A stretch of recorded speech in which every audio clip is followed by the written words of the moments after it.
All right, hey everybody. So I'm getting ready to do a Hypertune on the HEQ5 mount, and I got the Rowan belt drive to install. I picked up the bearing kit for replacing the bearings, and I picked up some grease. So I'm going to go ahead and make a video of this entire process. I'll put it into some chapters so you know what's going on. And anyway, I'm going to go ahead and get started. Hey, where's your telescope? Oh, it's inside. I'm getting ready to do some work on the mount. Oh, well, what's that gonna cost? Oh, it's already cost.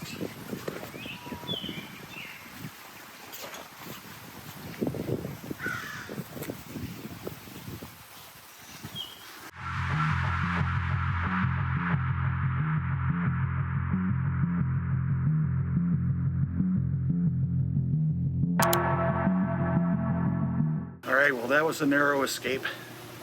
So going to get into the rebuild of the Skywatcher HEQ5, and it's going to be in 3 chapters of this video.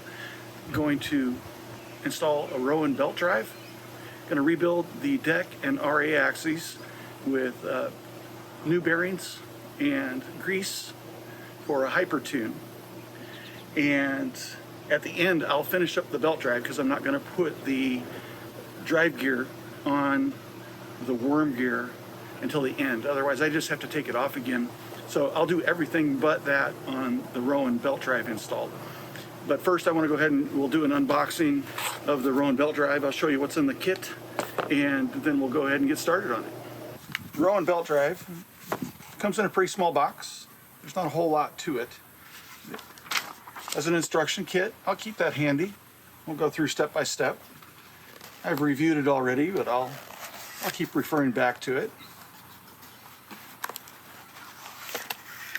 And then inside the box, we have the spacer, and we have a drive belt kit with screws, and then that I don't know what they exactly call it. It's a well, it's a pulley for the gear. We have an assortment of Allen wrenches and some longer screws here for the installation. And then we have the other gear kit. So one's for the RA and one is for the Dec.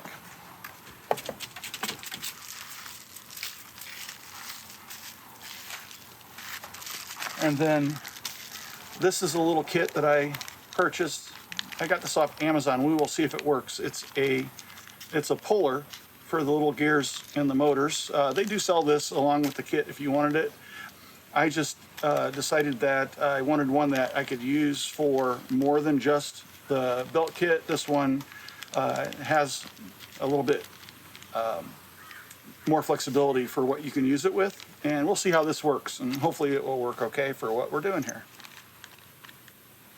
So we'll go ahead and get started on the disassembly. For the first step in the disassembly, I'm going to go ahead and lay this back.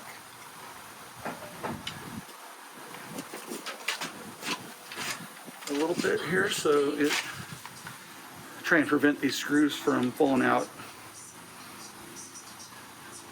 And we'll go ahead and remove these 6 screws from the RA and Dec motor plate.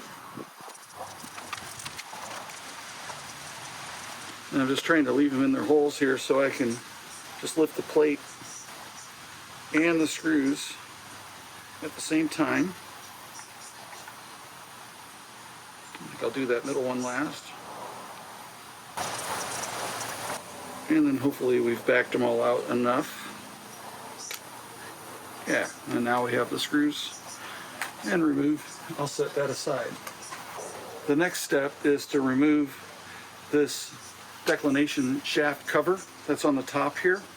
And there's 2 screws on this side and I believe 3 on the other. So we'll go ahead and remove these 2.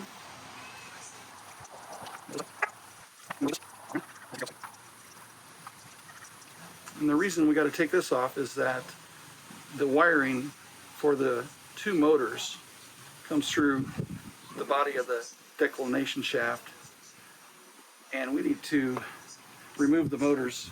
Now, they did say in the instructions that it's possible that these were fixed, but these are not bonded, so these have got the plugs, which might be hard to see here, but I'll bring the camera around the other side so we can look in there. From what I can see here, this is all bundled up here, and actually I'm not really liking what I see because it's actually resting on the declination shaft here, which I think, yeah, so that turns. So those have been rubbing up against the wires, but I don't see any chafing, but I'm going to see if I can do a better job of that. I believe this is the RA here, so we want to get that unplugged. Okay, starting to make some headway. All right, got it.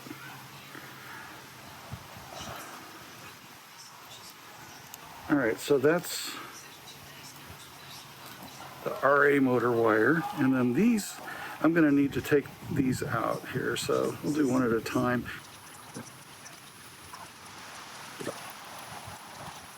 All right, so this looks like it is the declination wire. And then this really needs to be looped an extra time, I think.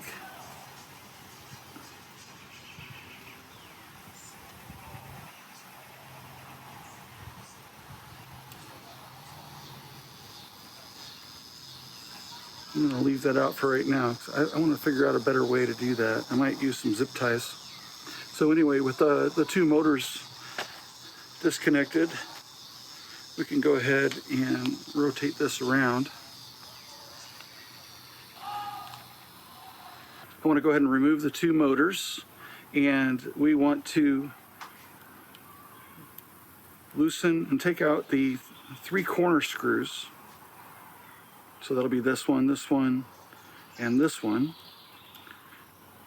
for the declination. So we'll go ahead and take those all the way out. And there's little washers on here that we want to mind. There's a steel washer and then a little, I don't know, plastic or paper washer underneath. And again, same washer configuration. All right, with those three screws removed, I can now carefully feed the wire through and remove the motor. And I will set that aside with the screws. And then we'll go ahead and do the same thing and remove the RA side. Okay, they're kind of safe right there. I'm going to go ahead and pull the motor out carefully. And we'll feed the wire through. Okay, the next step of our work will be over on the table. So we will move over there. So the next step is to remove the idler gear from the motor. And also important here, I grabbed a pencil. Well, for one, this is my RA gear, or my RA motor side, and this is my Dec side. I'm just keeping it organized. I should also add this Allen key that I used for removing the motors is a 2.5 millimeter. And then the next step is to loosen the two grub screws here that hold that idler gear in. Loosen those off. Now we don't remove these. Those were pretty snug. We're just going to back them out, and I'm just making them just proud of flush to the outside here, I think, and we'll see if that removes. And yes, it does. So, but anyway, notice that I've made a mark here on this plate, which is pointing to the angle of the wire. When we put this back, it'll be facing the right direction. And the angle of this is different than the angle on the deck. So this one comes out at this point right here. So we'll do the same thing and back off these 2 grub screws. That one wasn't very tight, either one. So the RA was a lot tighter. You nip them, I don't think they get over tightened. Those out, and then remove this idler pulley. Okay, there's quite a bit of grease on these.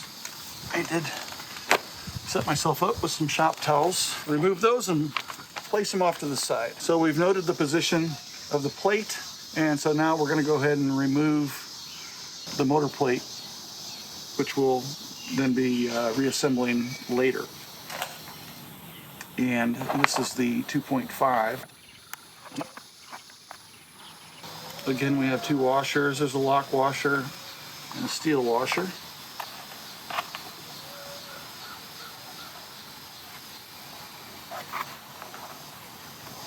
I wonder.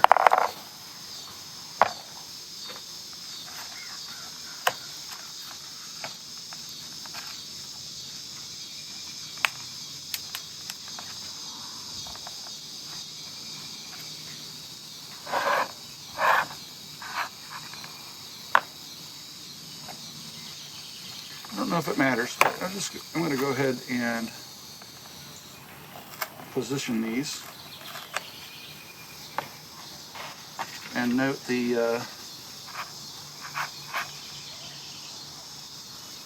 let's see, those are going to be like that. So the wire comes out this side here. May not matter, but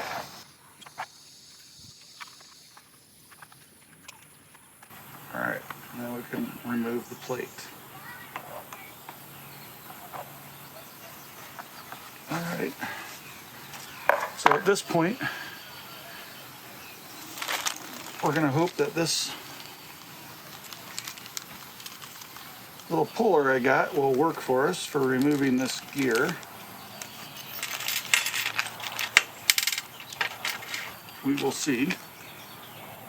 And I think I'm going to wipe some grease off here.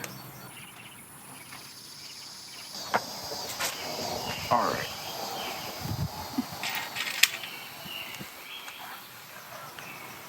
Yeah, that looks like it's going to work.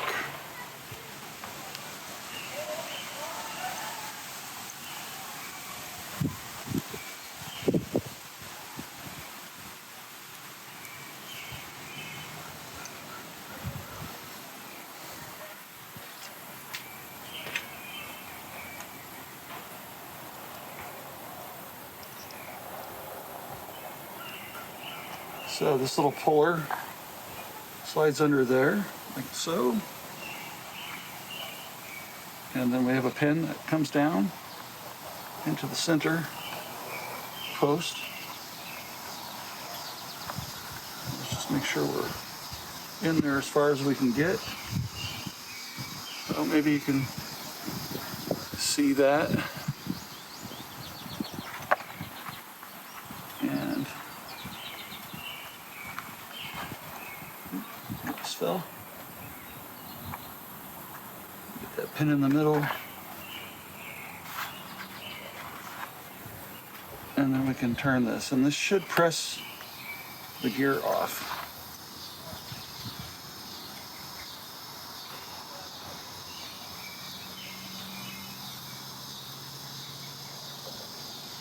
And that appears to be working nicely. Perfect. So the $9 puller from Amazon worked really good. Okay, we got that pulled, so we need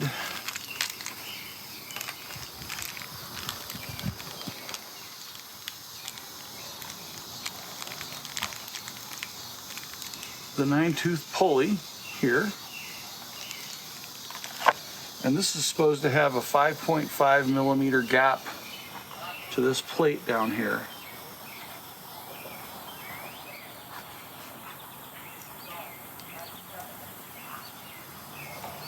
And these grub screws might be in a little far, and these might be even smaller. Yeah. So I've got a 1.5 here. We'll see if that's what it is. I've got these in the kit over there too, but I like this little kit that I have here for Allen keys because they've got the rounded ends on them, which allows you to get in from an angle. Okay. It feels like it's all the way down. Now I'm going to grab a 5.5 millimeter Allen key and use it as a feeler gauge.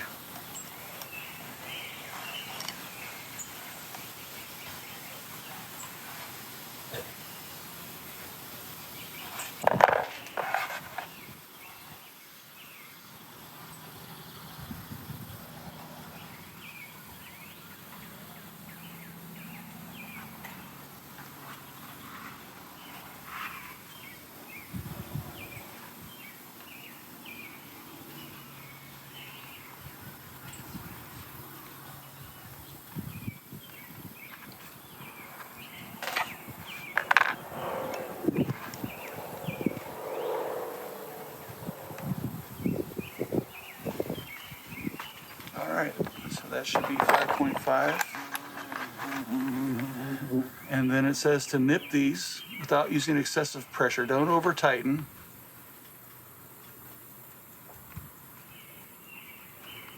And this may need to be adjusted later, but I'm just going to give these the slightest. Okay. Alright, now we're going to do the same thing to the deck axis. So now, on the deck axis, we want to fit the 5 millimeter pin and idler roller into the motor plate and tighten the top M4 grub screw.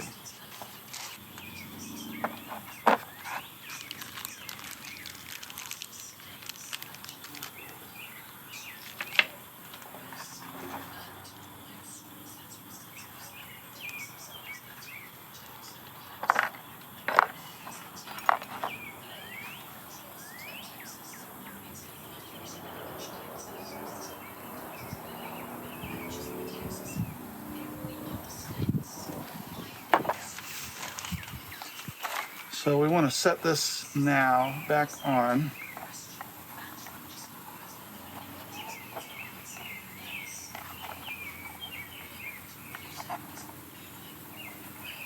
And I think probably, let's see, we want,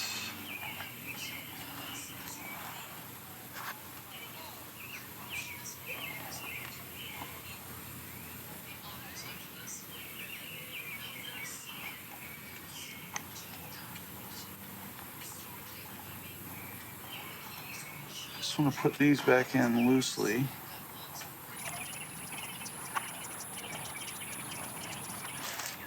And then what they're saying is they want to get this lined up with this. So we'll loosen the scrub screw a little bit and slide this up and get it in alignment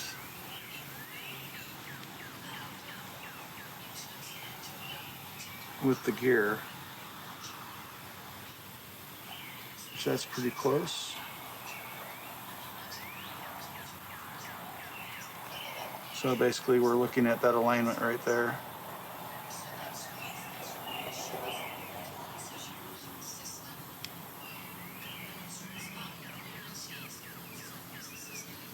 And that looks pretty good. So looks like we can go ahead and tighten those up. So I want to double check that. Here's my wire, there's my mark, and then we're just going to kind of center this, I think.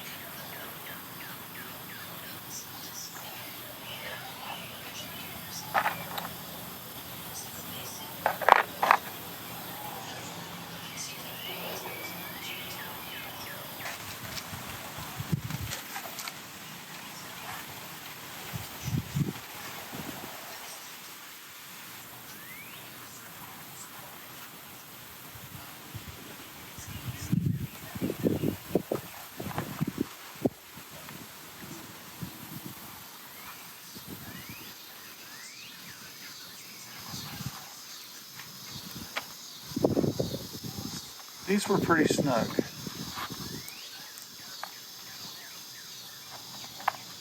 Wouldn't want to really wrench down on them, but I'm snugging them firmly. Let's double check.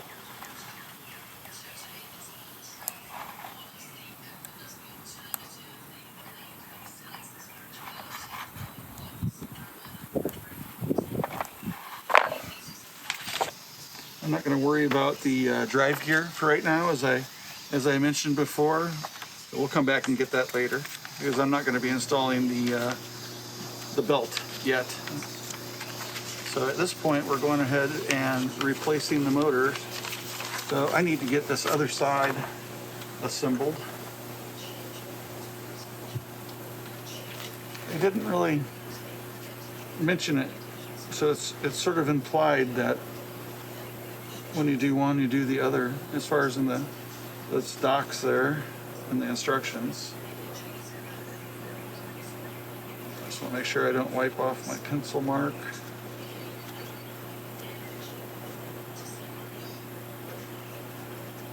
But I do want to get any grease off of here, because we don't want any grease anywhere near these belts. All right. And so these wires go out this direction. So we'll just tighten up the top one. They haven't told me to tighten the bottom one yet. And these just get nipped. Okay. And now we're going to go ahead and replace the motors into the mount housing and feed them back in. So now I've got the RA, and we will feed this wire in here carefully. See if I can grab it.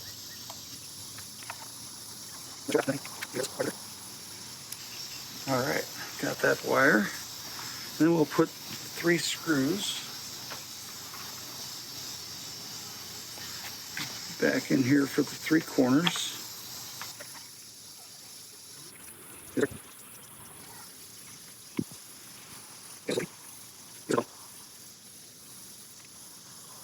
I don't want to tighten these up at all yet. I'm just gonna have them touch.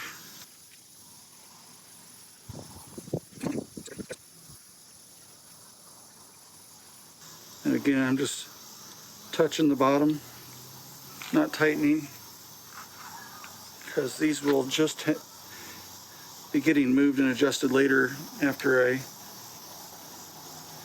take this apart and get the worm carrier off of there and replace that drive gear. So that one's in, and then for the deck, we'll do the same thing. We need to feed the wire through. That one was easier, and this will go in like this, and we'll get these 3 screws in.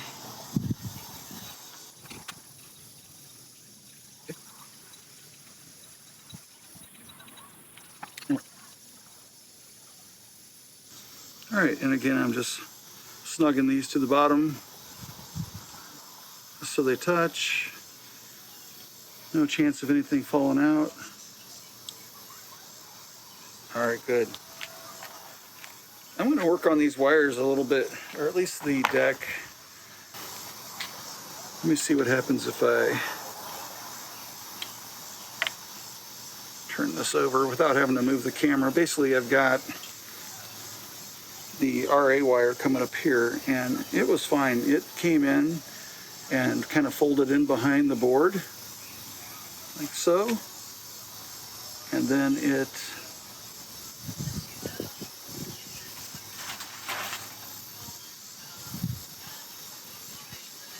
plugged in, and there was a top to that. Okay, there it is.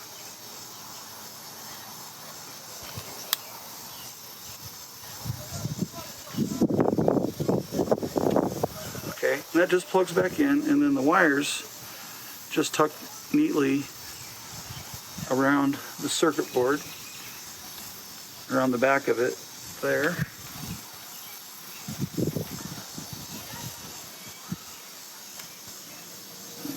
kind of give them a little push down inside to make sure they're staying out of the way. That should be good. Now this one, I really did not like looping on here, but we'll fold it around a couple times through this twist here.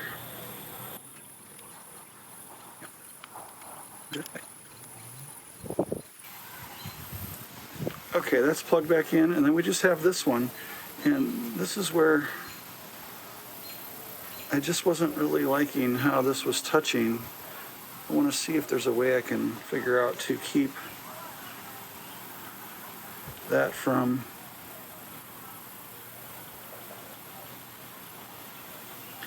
touching that declination shaft. I think I got to plug this in first, and then we can see if we can arrange the wires in such a way that they're not touching.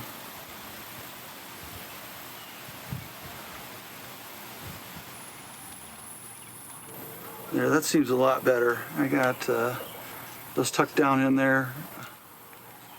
I think they're off. I'm going to leave this cover off for right now. I think I'm going to call it good for the belt drive portion of this video now. So we've got the motors reinstalled with the Rowan hardware, and we're ready to go ahead and move on. I'm going to do the declination next. We'll remove this old gear in the process of rebuilding the declination. Same thing with the RA. And anyway, we're going to go ahead and call it a night. Hey everybody, so we're having a beautiful day today. I'm going to continue on here with the Hypertune, and I got a couple things that I want to address with the Rowan Belt Mod before I move on. As I was thinking about it last night when I was wrapping up, the documentation never did specifically say to tighten that bottom set screw for the belt idler pulley, and I'm confident that that should be tightened up. So I'm going to tighten it, and I actually emailed Rowan on this, but I hadn't heard back from him. While I'm doing that, I am going to double check that how I've mounted the plates to the motors is adequate to give me enough travel for belt adjustment, and I can just check that while I'm loosening up those screws. So anyway, let's get started and we'll wrap up this Rowan Belt Mod portion.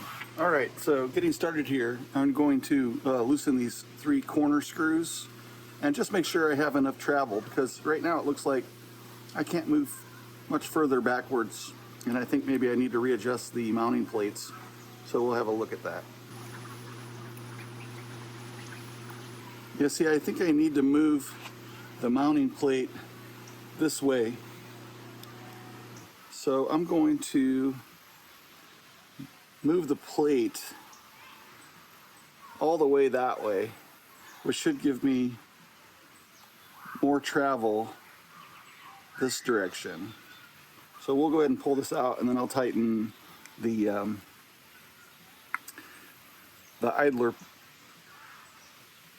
idler pulley set screws. I shouldn't have to unplug these. I'm just going to work with them right here. But if I end up needing to, I will. So I think the first thing I'll do is I'm going to double check that the belt alignment is good on the idler pulley. And we can kind of just do that by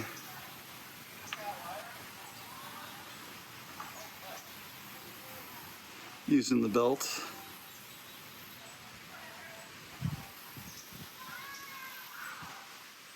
So I can see if that's out of alignment, and that looks pretty good. So I think I'm okay with that part. And then these set screws I need to address. I think that's this one.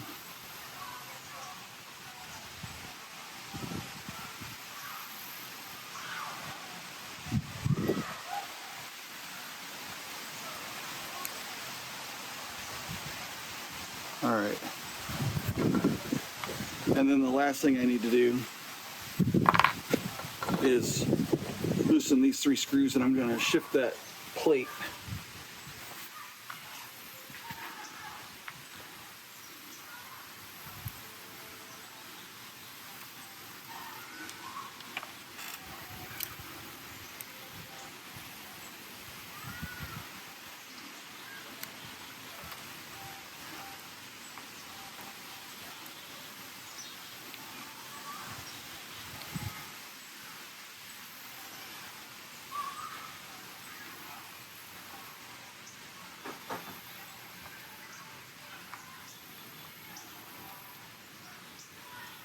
So that should give me, see if I'm thinking about it right, with the plate there.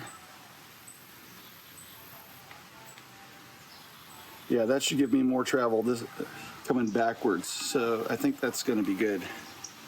We'll try that. Let's make sure that this is kind of centered in there.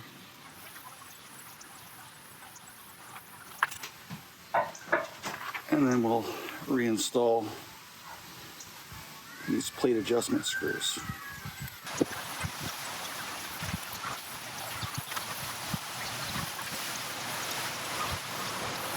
All right, and then these I'm not fully tightening down yet. And I just want to double check that I got the desired result on that, but that should give me more travel backwards to tighten the belt. There we go. So yeah, I think that's much better. It gives me what I think will be the travel I need for putting tension on the belt. So for now, I'm just going to touch these to the bottom just to hold it in place. We'll come back to that. I'm going to do the same thing on the other side. Yeah, because when I have it like this, I don't have near as much travel as I was able to get from that side. So let's redo this.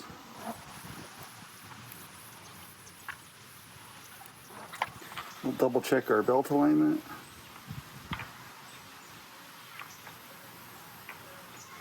Is that one tight? Okay, this one I might need to free up the wire.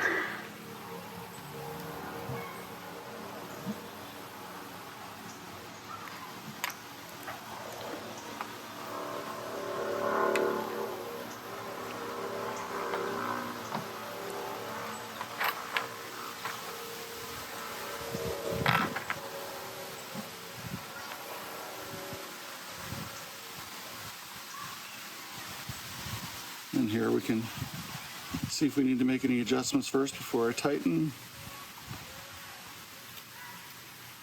And that looks like it's running pretty good.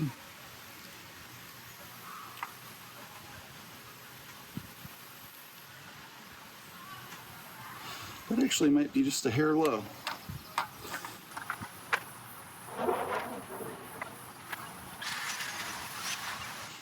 Okay, that looks pretty good.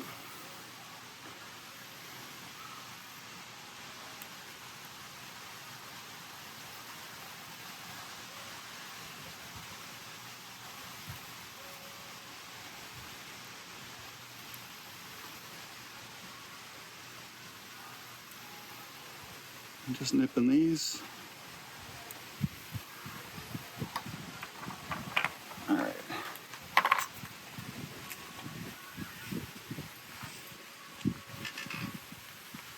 And then I'll make the adjustment to the motor mount plate.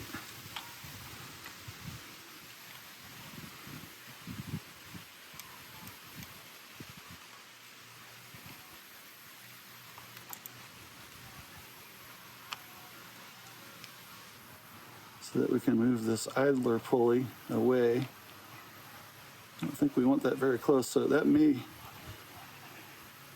be that we want this. We've got to have a little bit of room in there.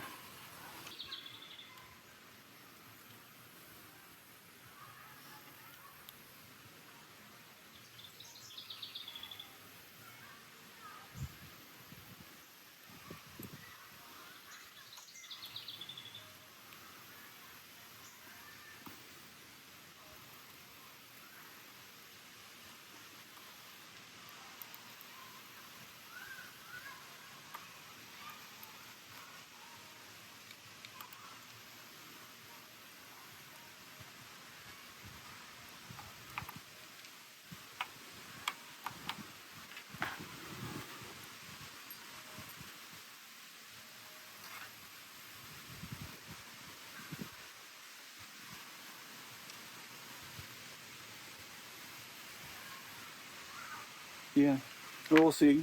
Given that this is a larger pulley, our clearance between these two is a little bit closer. So I may have to revisit this when I come back for mounting this and getting the belt on. That may need to be adjusted as far as where the motor spindle gear comes up through here. But for now, I don't know exactly where that's going to be, so I'm going to just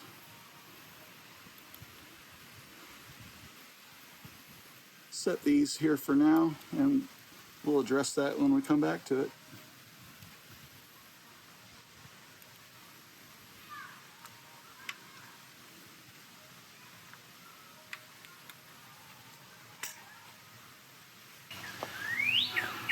All right, so this is going to be chapter 2 and the rebuild of the declination axis.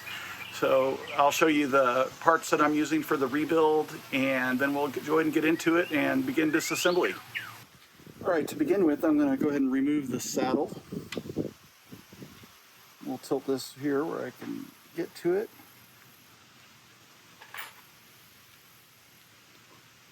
This is the 2.5 millimeter.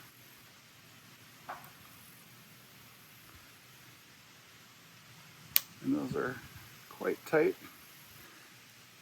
We don't have to take these all the way out. We just want to back them out a bit.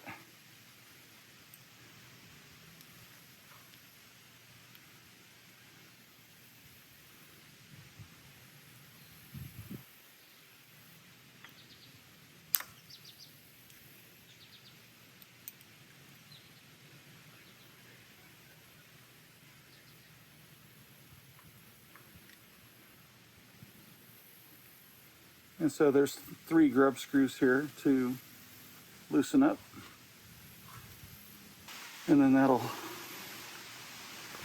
slide out once we get these loosened up enough.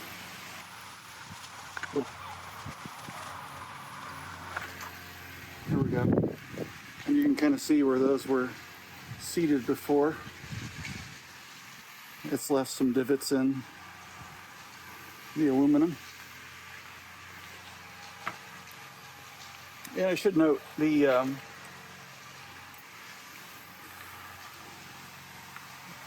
saddle, when aligned, runs perpendicular to 90 degrees off the center here, which is where your polar scope comes through. So when putting this back together, just want to be cognizant of that.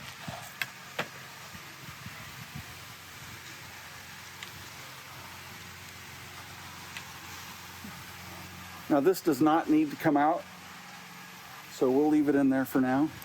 I'm also going to, I think, I do want to readjust these. Not sure if I should pull that out right now. Might pull that out once I get it over onto the table. So then we want to loosen up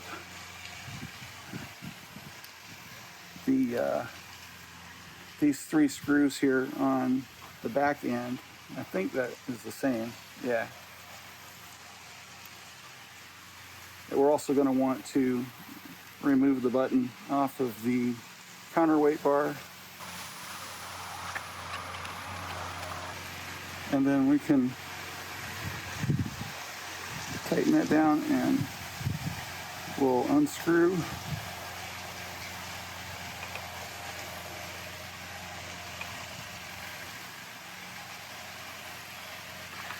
Feels like this could be loosened up a little bit more. Yep.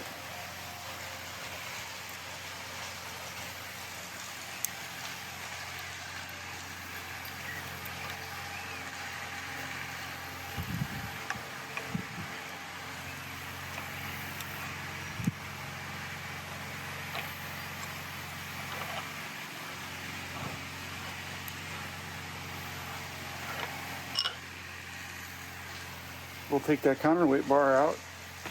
I actually might slide it back in there before I pull the declination out. And I'm also going to take, I'll leave it on there for now, but I am going to remove this, clean it up, and make sure that this is working and gliding correctly. It seems a little sticky sometimes. At this point, I'm going to start getting into some grease. I'm going to slide the bar back in and tilt this down. And I mainly just have the bar on here to help catch the bearing if it slides out, which it's going to.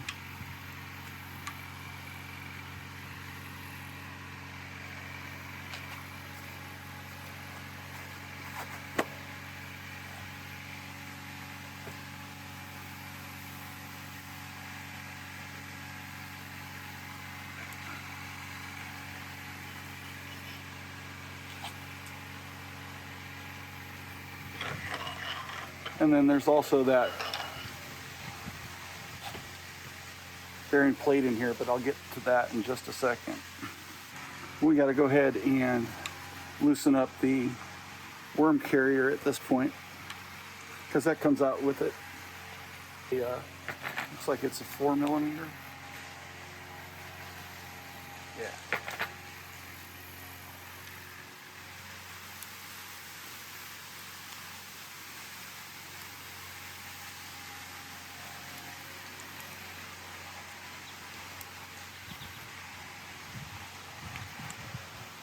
Okay, and we also want to go ahead and loosen up these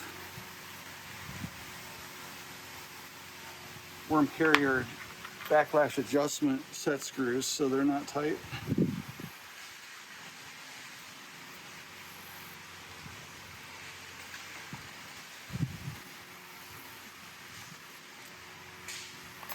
And you'll find those on the bottom and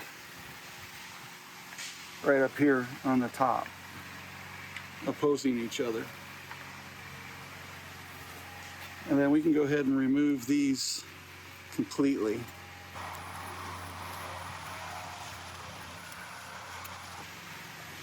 And now we should be able to remove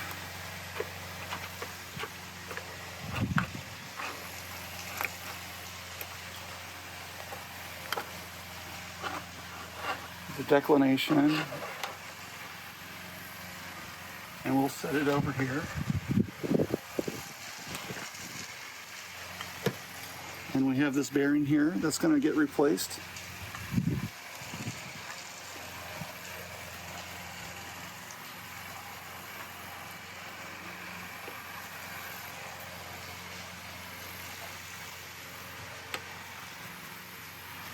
And it's bound up a little bit. Let's see if we can get it.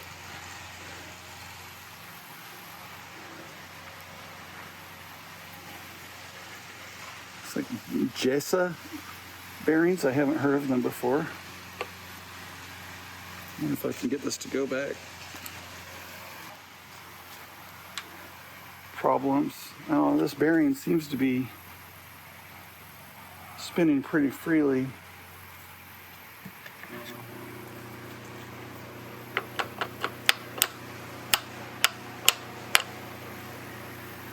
All right, that works.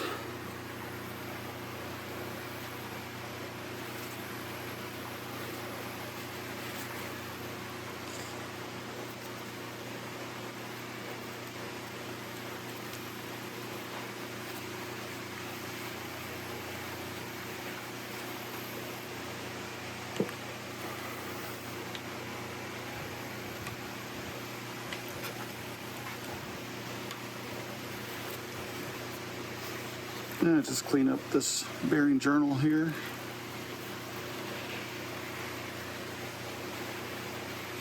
Get rid of excess grease.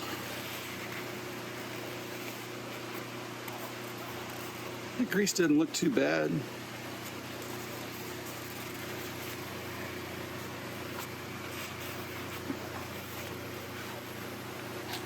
So one thing I note, and I think it is the case here, is that this brass block right here is what's used for your push-off for the adjustment of backlash, and this is canted just slightly. I'm going to square that up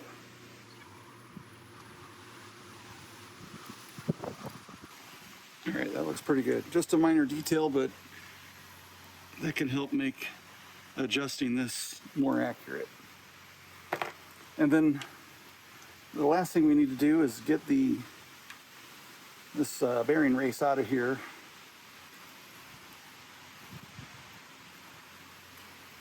And that came out, that's gonna come out pretty easy.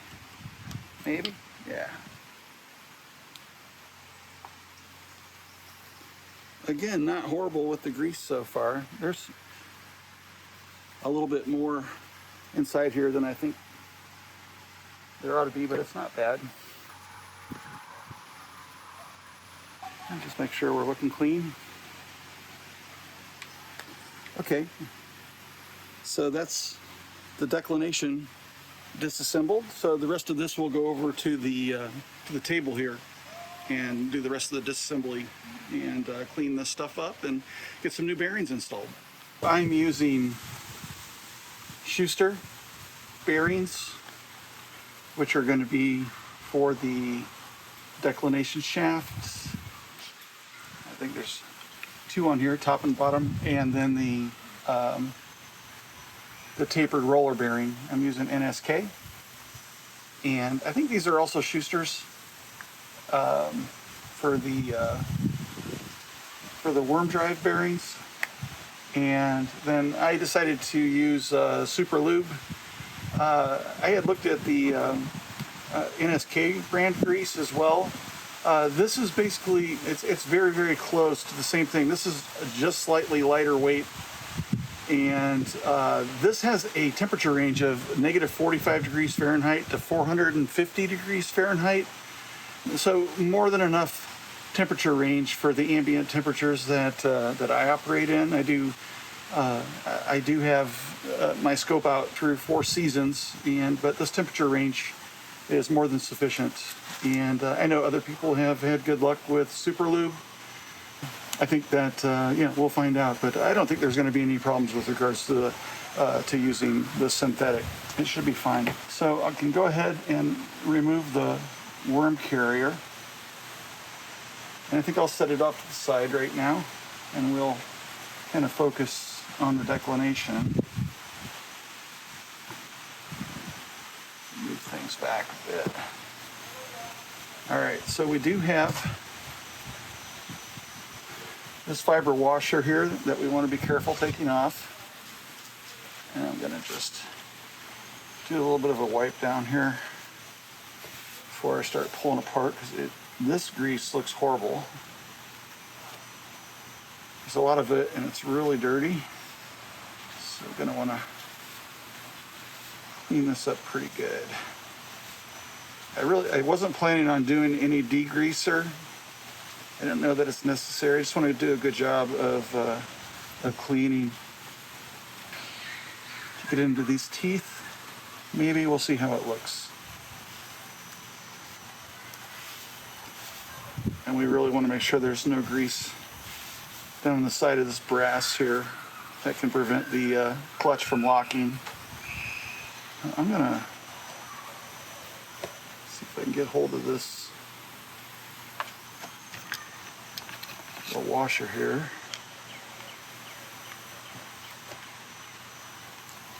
And just really carefully pull that up. We'll put that off to the side.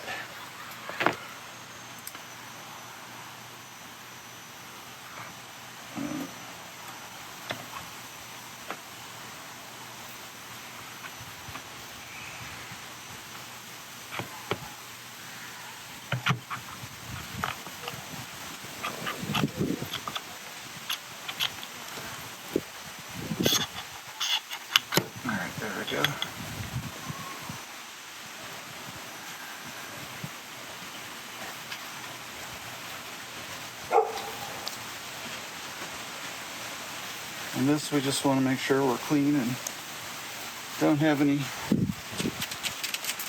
we don't need any grease on the inside of this.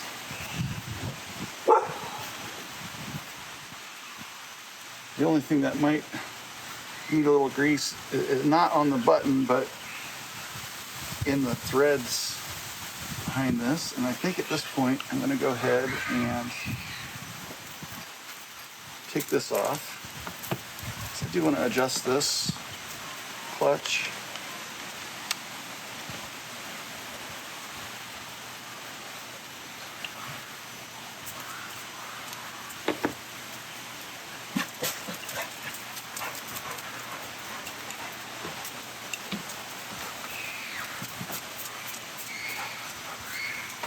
I'm going to put this screw back in here a little bit so it doesn't get lost. And we'll go ahead and back this out. And then there's that little brass button that's inside. We'll see if it comes with. When I pull this out, no, it stayed in there. And so I'll just take a little Allen wrench and see if I can push that through. Maybe, yeah. And we'll pull that out. And that actually has grease on it. So that should not be greased. Otherwise it won't lock up against it, you know, and lock well. And I think I've noticed that has been a problem. I just haven't been able to tighten down the RA or the Dec as much as I thought I should be able to. So that's probably the problem.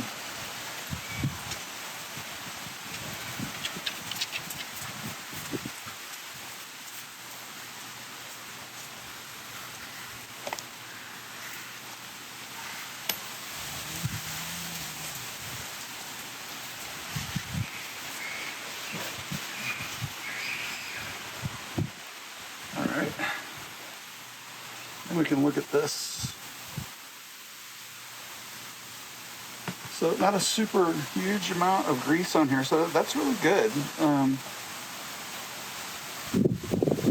If that's from the factory, it's probably better than what I have seen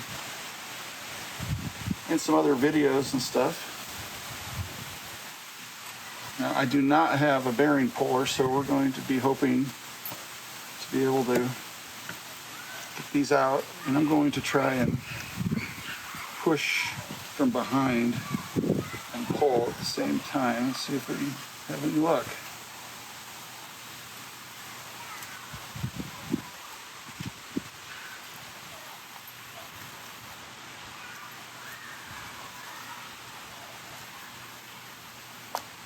All right, that came out nicely.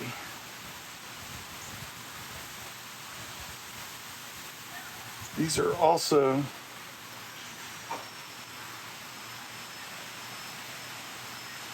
Jessa brand, and I'm not familiar with this brand of bearing.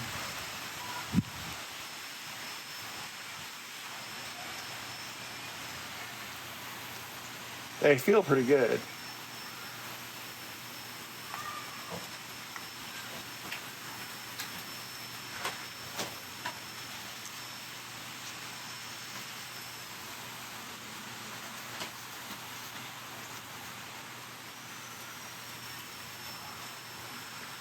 All right, let's see if we can get this side out. And I'm just going to push from the back on this one too.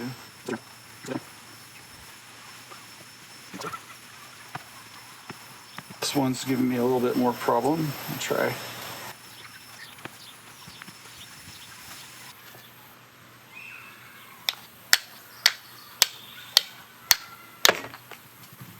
All right.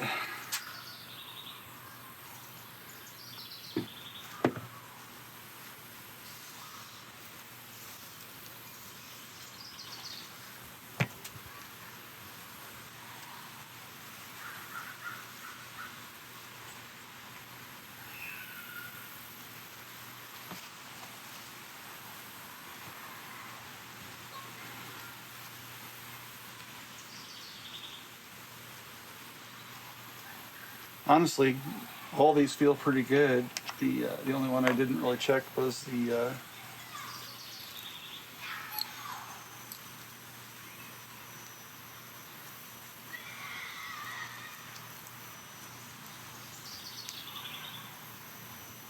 that one.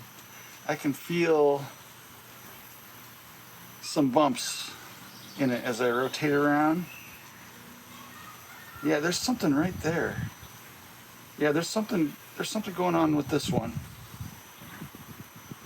Right there. So I think that's a good thing that we're changing this one out. Boy, those are getting hot out in the sun.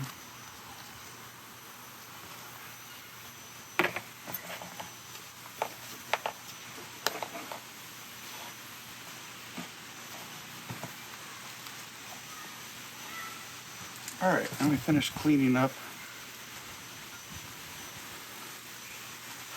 on this.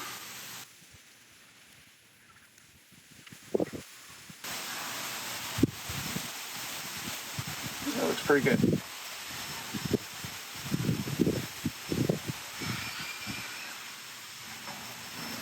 Clean out a little bit better in those gears, I think. Probably the same here on the worm. All right, for this one, we can go ahead and take off this drive gear.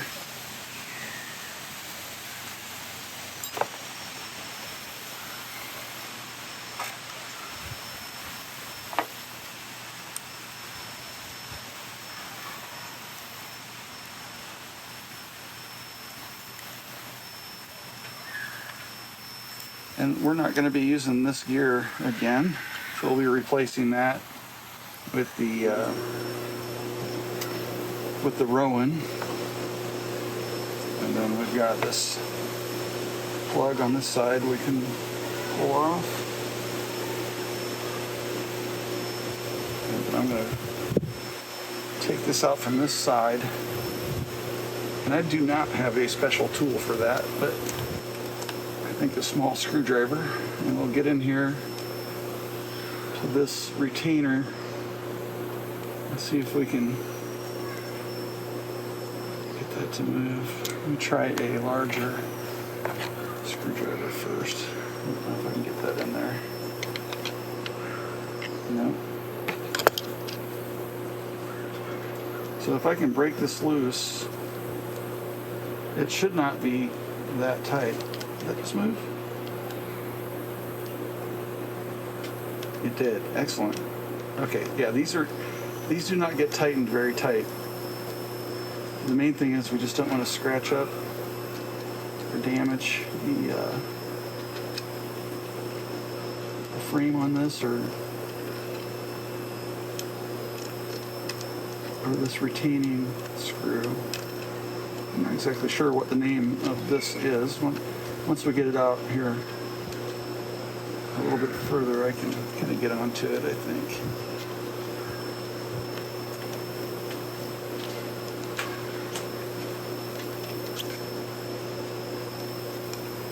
A little hard with gloves.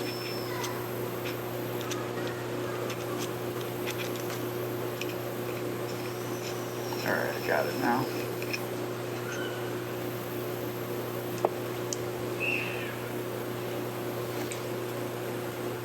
All right, and we're going to remember that we took off from the gear side, and now this should slide out. All right. Move our bearings. Did one actually.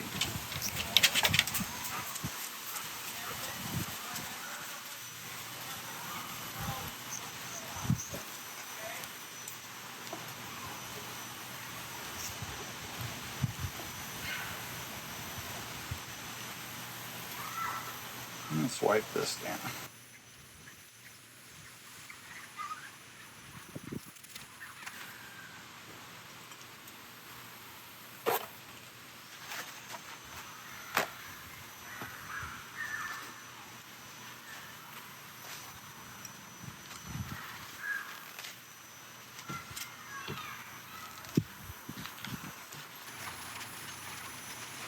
I'm just trying to get everything nice and clean here. All right, I think we can start putting this back together now. So I am going to put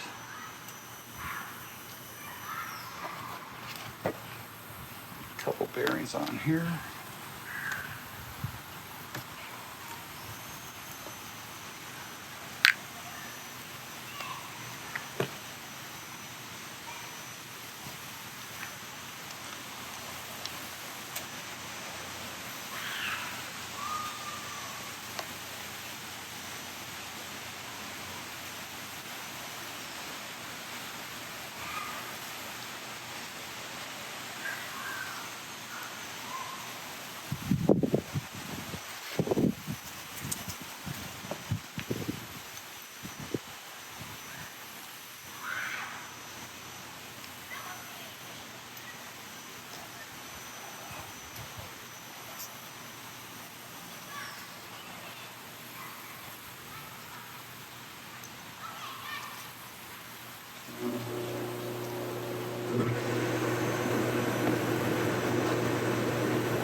And just put a very thin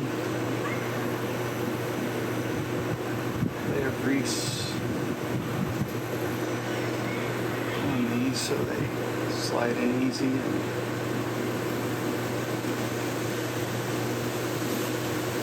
take off some excess.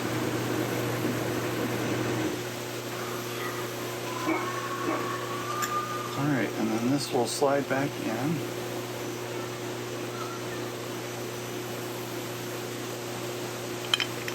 Actually, before I do that,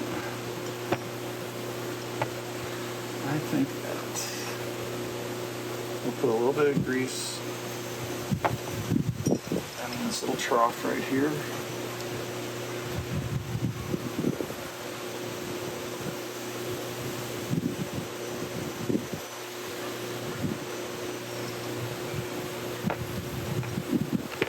I will grease the worm here once I get it in there.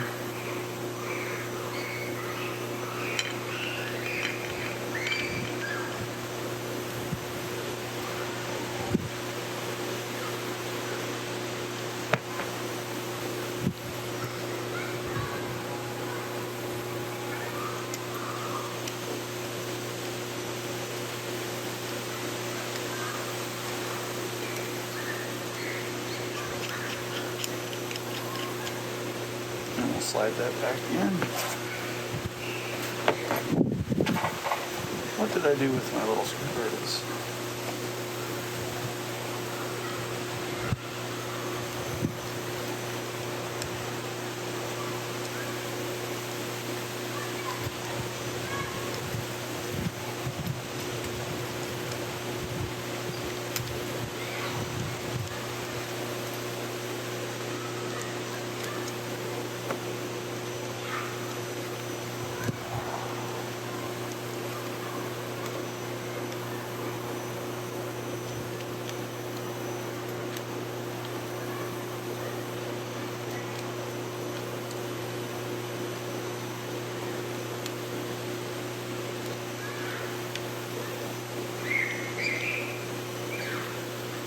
Alright.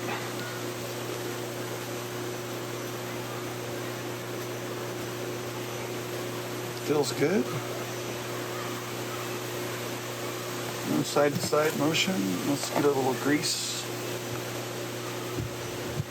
And this will be a pretty good amount of grease on here.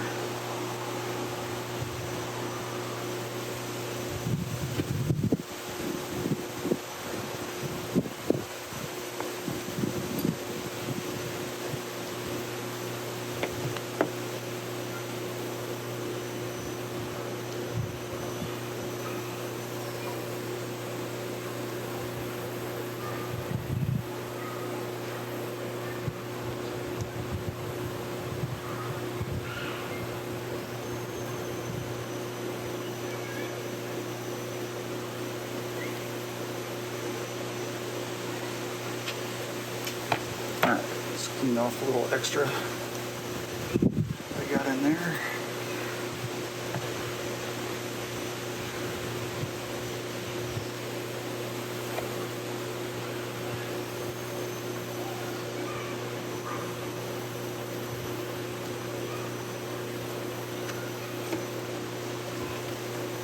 honestly, I think at this point it might be easier without the gloves.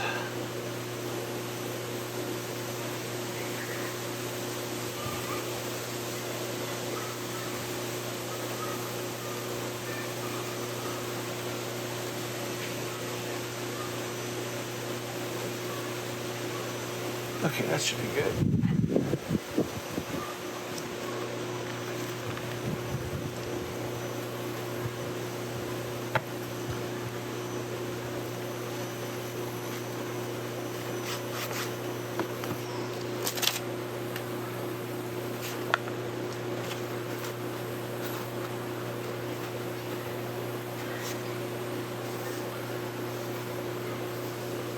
Okay, I want to fit this with bearings.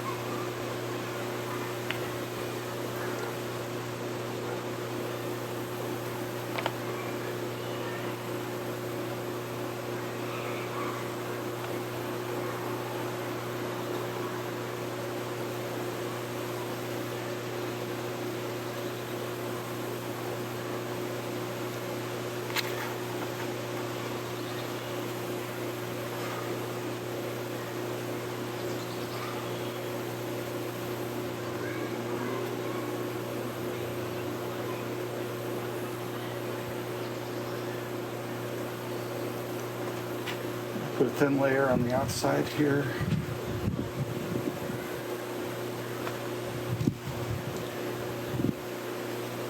Just wipe off a little excess.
Perfect. This went in nicely.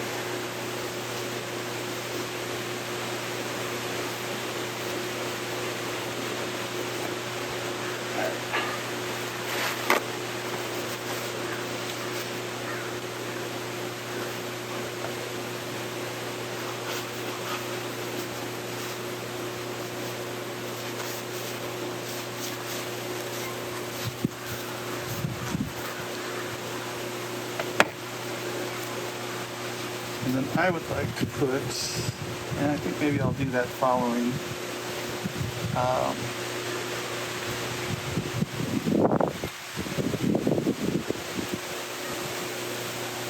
so I'm going to put,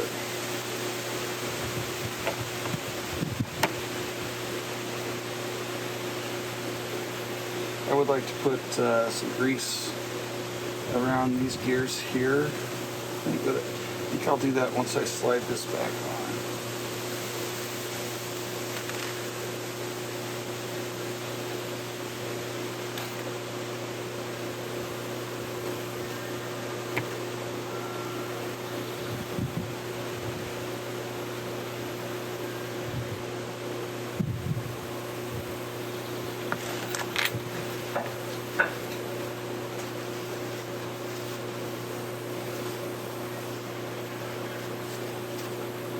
And I think I can get this button installed from the outside when I do that.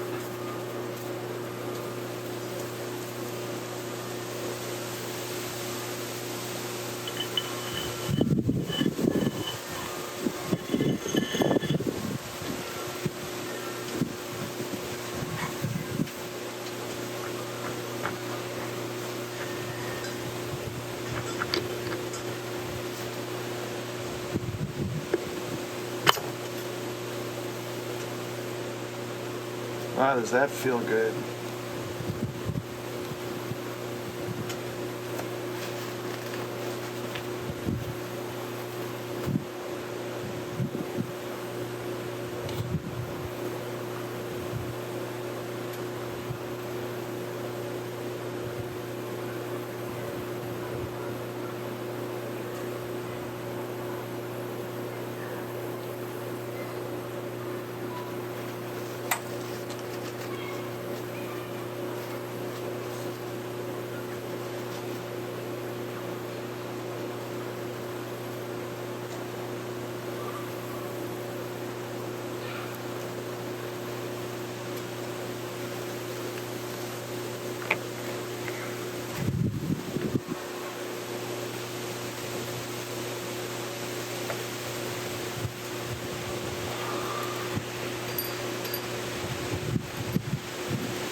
Basically, you're just trying to fill these teeth in with grease, but not trying to get an excessive amount of grease in here. I just want to fill these up and try to keep excess grease off the brass below it.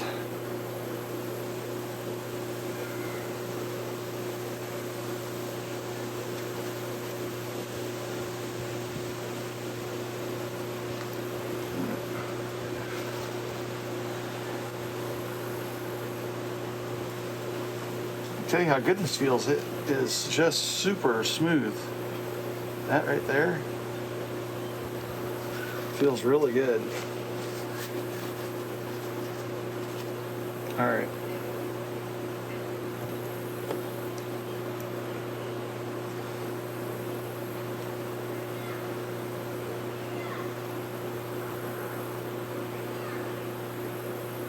I'll have to figure out orientation on this, but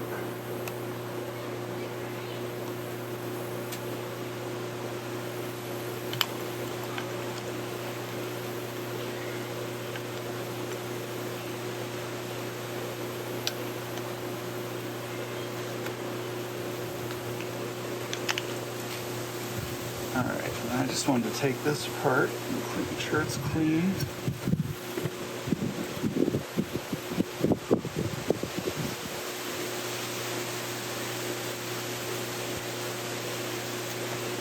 I'm debating whether or not to put a really, oh yeah, this has got grease on it. Just gonna put a real thin coat. Not much.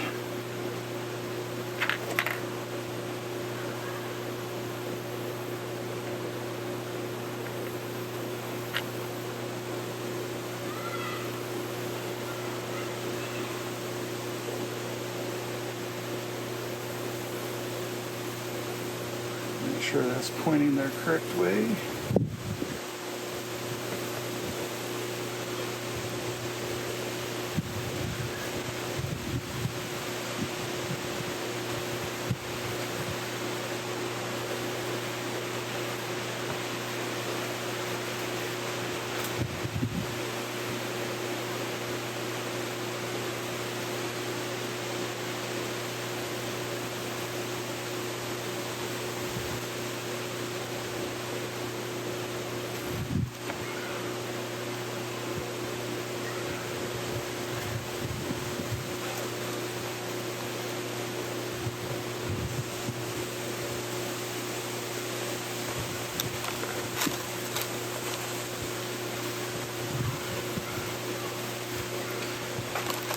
All right, so I think with that, I am just about ready. I'm gonna take this back off real quick. And then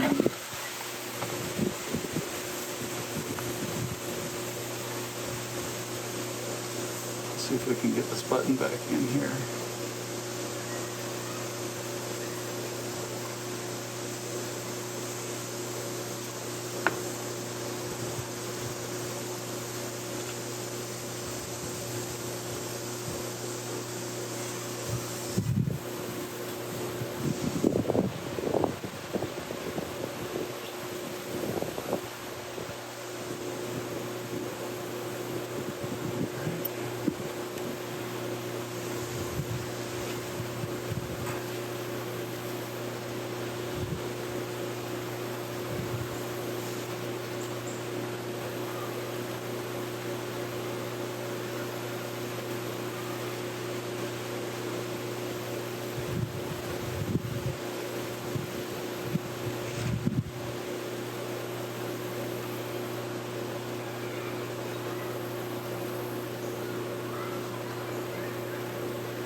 Just the slightest bit of clean grease on here. I did not grease the button, although I will put a little bit of grease on the end of this, but I cleaned the grease off the button. And we will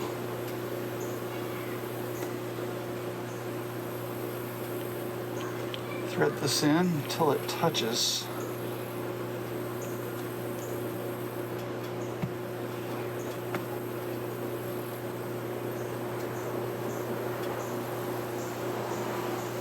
All right.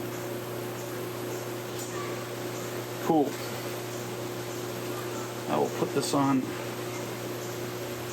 later once I get that back on frame.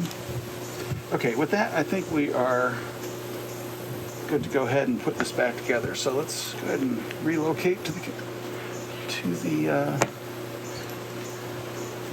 the mount. All right, going to go ahead and start working on the declination reassembly. And I think I'll start with getting this bearing in here.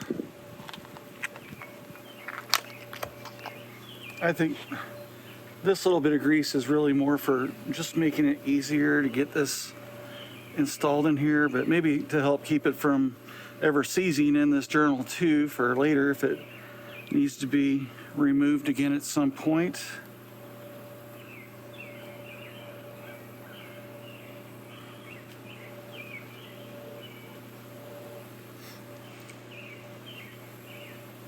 Let's put a thin layer around on here too.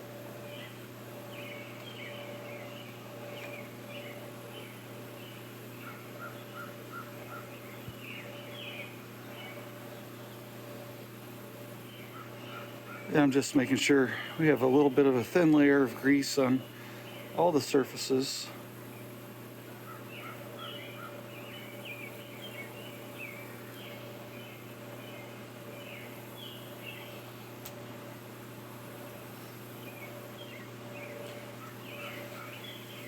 And just wipe off any excess.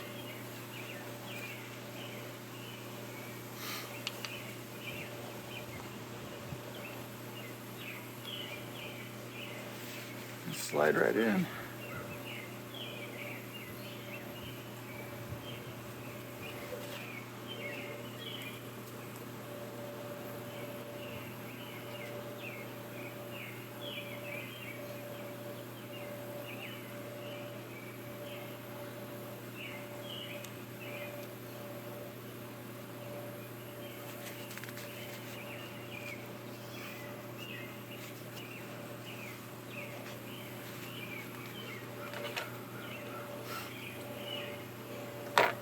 And I think I can put the taper bearing in after I drop this on.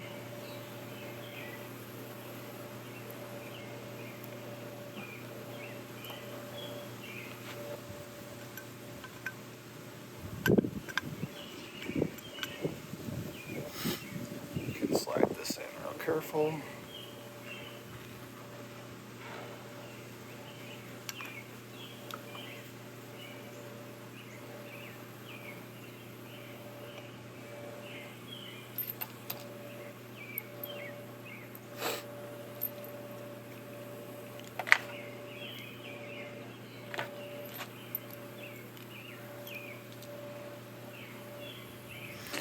And I'm just putting just a very little bit of grease on these screws. I'm wiping off. And again, just anti-seize. And these we're not going to tighten down yet. I'll just get them started.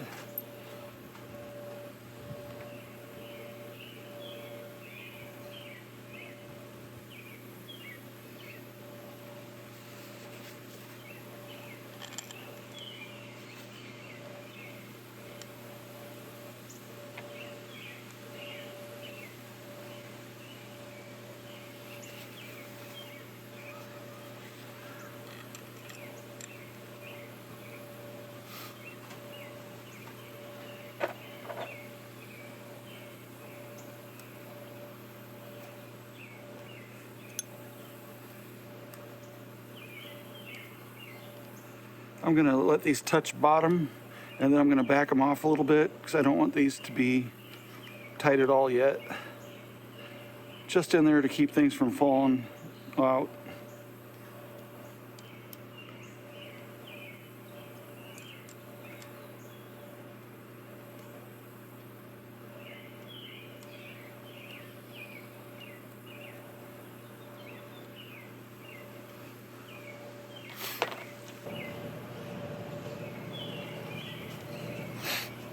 All right, so I'm going to turn this on its side.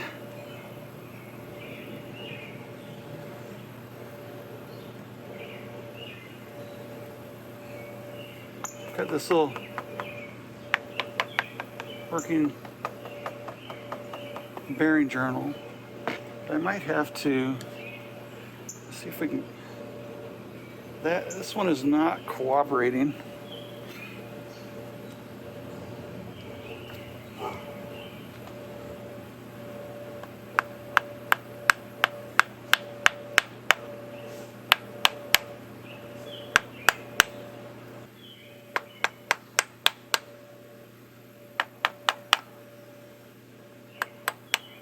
There we go.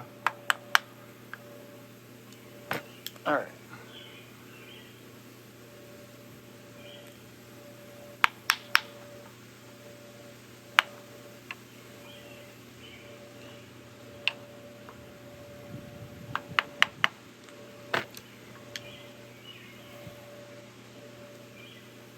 All right, now I'm just going to put a glove on and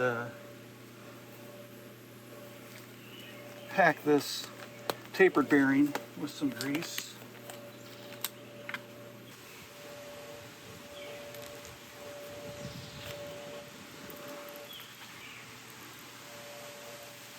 Just going to kind of work it in there. You can see it getting inside.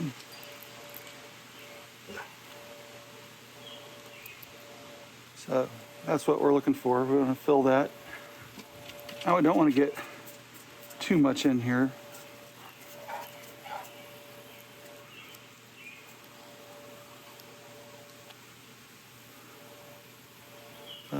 Could use a little bit more right there.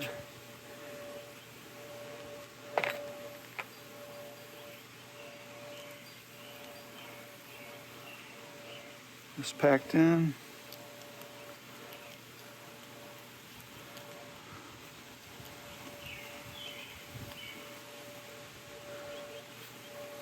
And we're going to wipe off excess.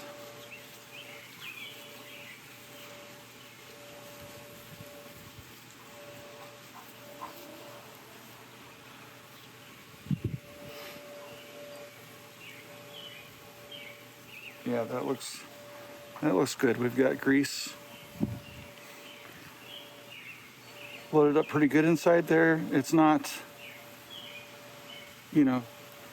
pushing out.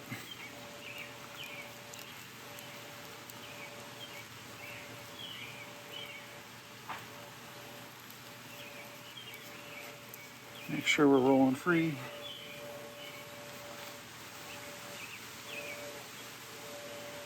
And we can insert that bearing.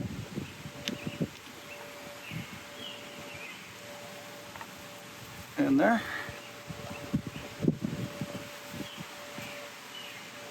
Again, we'll wipe off excess.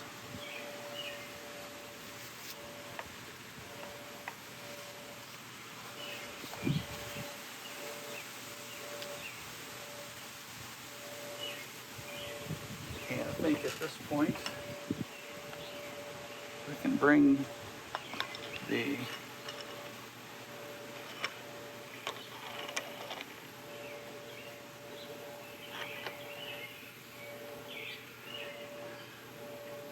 counterbalance bar in, and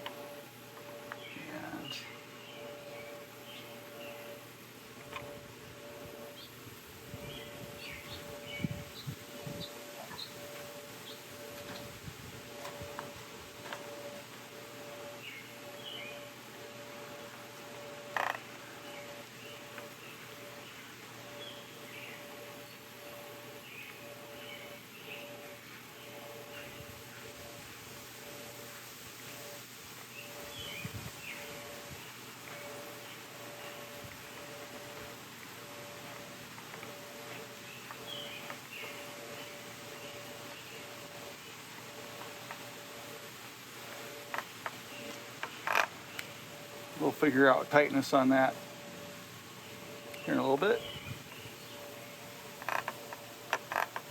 All right.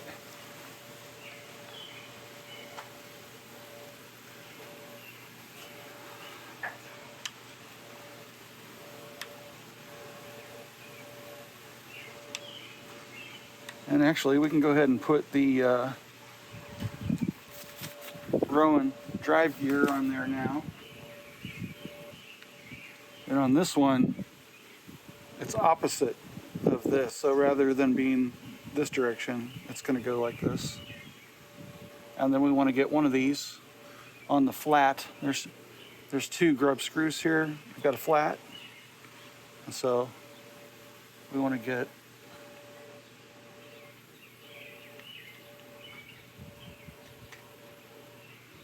like there. And we're going to be looking to line this up at this point, which we can go ahead and do.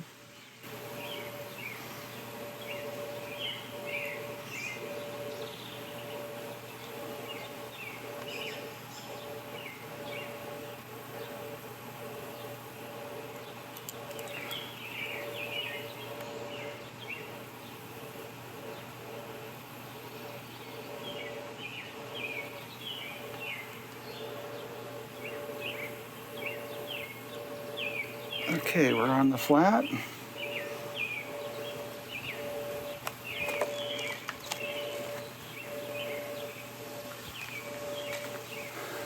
I'm not going to put the belt on, but I did just want to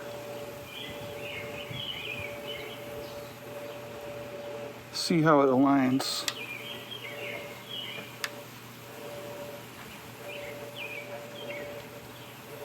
That looks pretty good.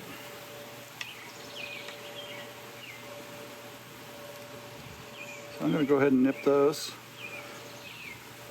And we'll adjust as needed here after a little bit.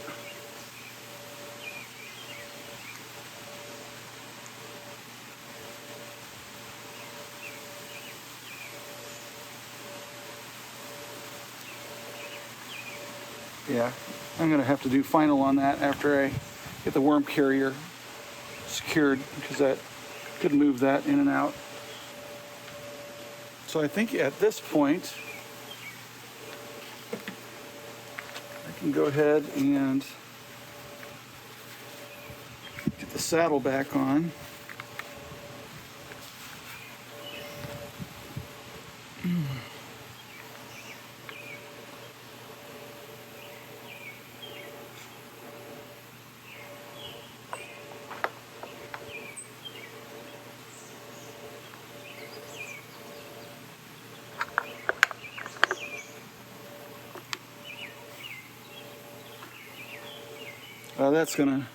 Is it gonna be in the way? No, not really.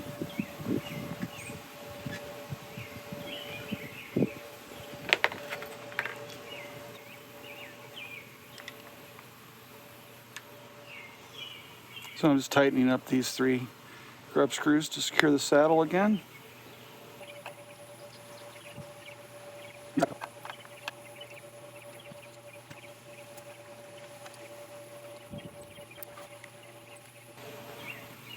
All right, and I think I'm ready to go ahead and get the clutch handle on.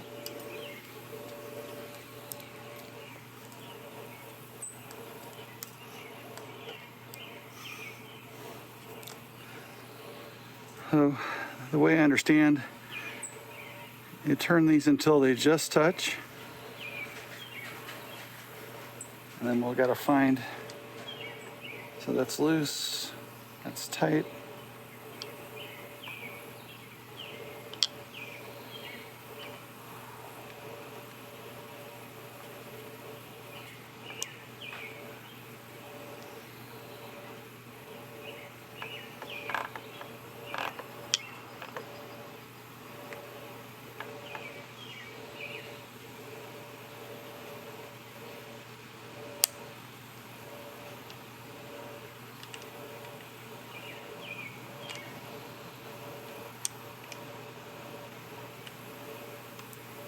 All right, I think that's where I want it. Double check so I get it oriented correctly.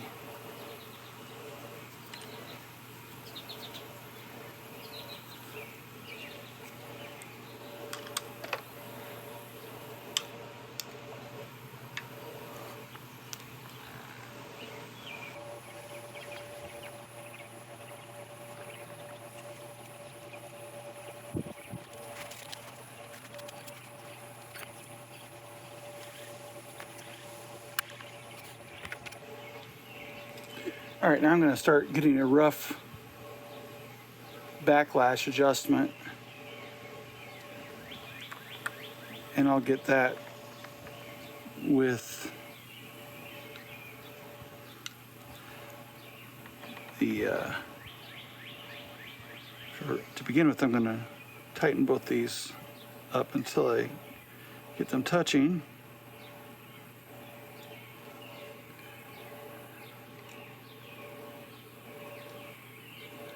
Which is there. Okay. And then I will do the push-pull on these. I think I need to go this way. So I'm going to tighten a little bit on the top, about maybe an eighth, and I'm going to loosen here. Let's try again, see if I'm going the wrong way. Tighten an eighth.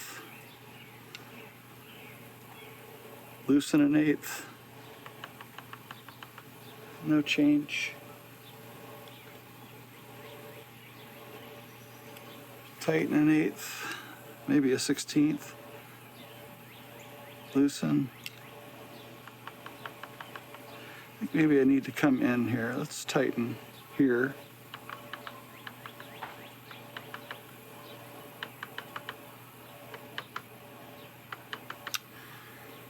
And I'll loosen up here.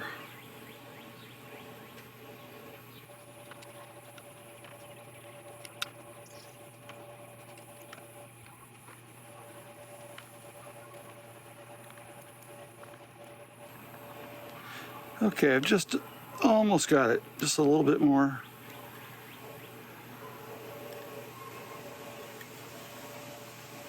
Okay, there's just the slightest now. That feels really good. I think I can maybe fit the belt now at this point.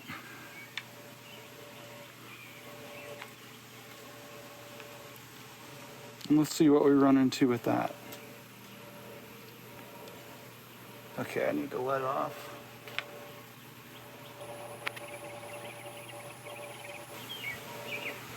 I believe this goes under.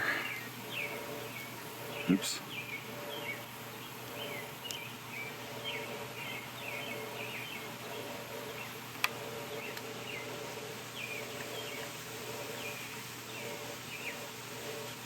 Hang on a second. Let's try that again.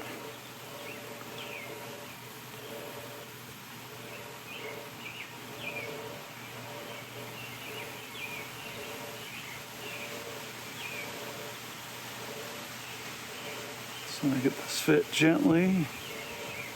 Okay.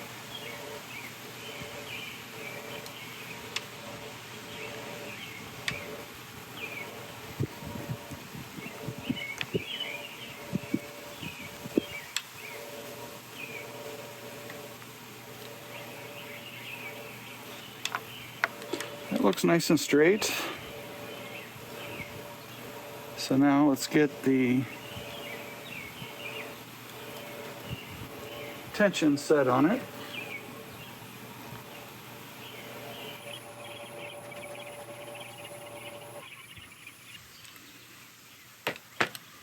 And I think this is supposed to be around 2 millimeters of play, which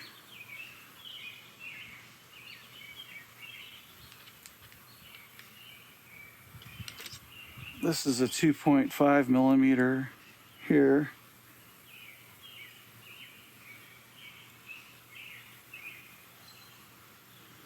It's right in there.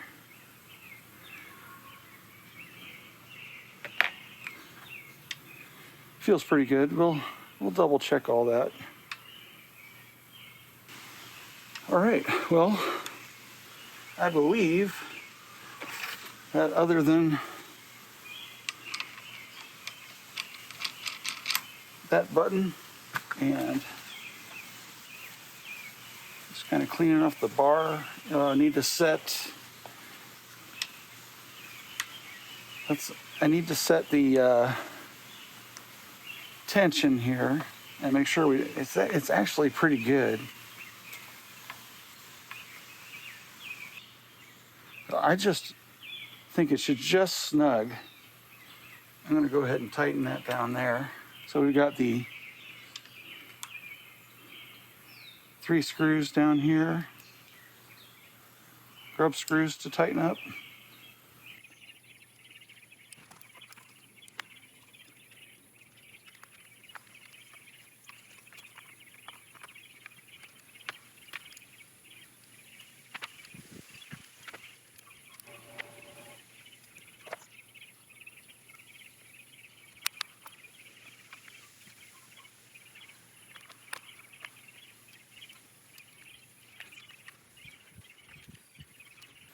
All right, well, I think that all feels pretty good. I'm going to go ahead and tighten these down. Just do them a little bit at a time.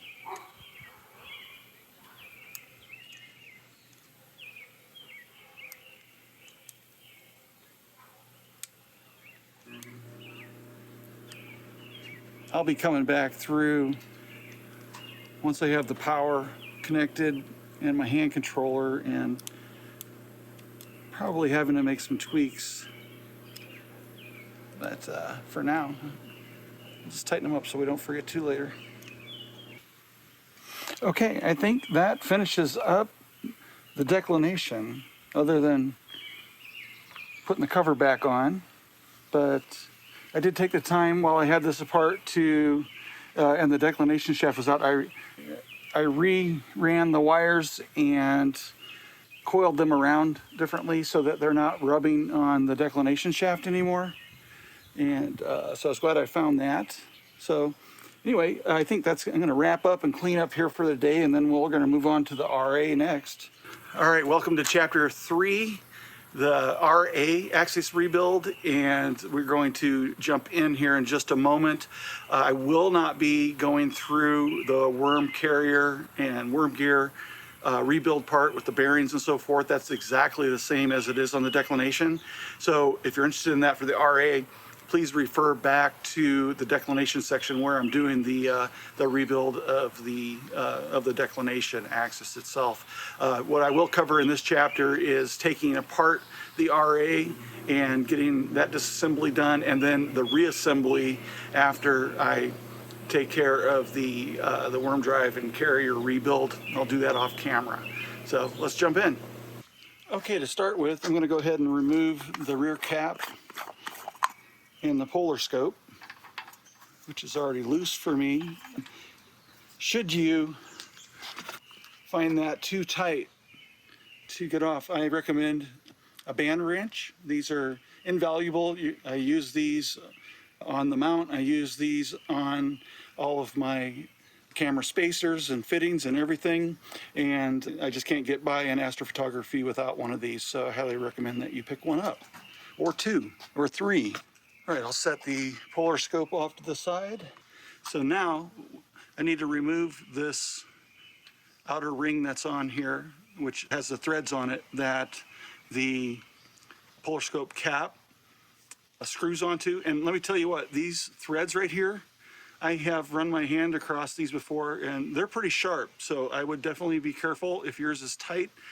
There are a couple set screws in here that need to be backed out, and then this can be unscrewed. I think these are fairly small. I don't remember what size. Okay, these are a 1.5 millimeter, real small. And so we want to back these out, and we don't take them all the way out. But what I do suggest is you back them out far enough that you can see them protruding just a little bit. And the reason for that is it makes it really much easier to identify which way this thing goes back in, which is the front and which is the back, because the back of this plate looks much like the front of this plate. And this is a little tight, so I'm going to try the band wrench.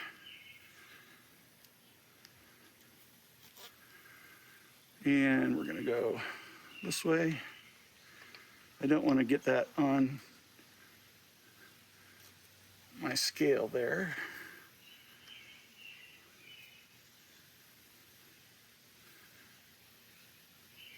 Let's see. And that was all it needed. So it was just a little bit more than hand tight. Hold on to your setting circle so it doesn't fall off. And then you can also pull that out along with it. And I'll set that aside. So now I want to go ahead and remove these two screws here. These are Phillips, and I'm not sure if this number 2 Phillips will fit them or not. And these two screws, it does not. I got to get a smaller drive. I think it's a number 1. See if this will reach in far enough.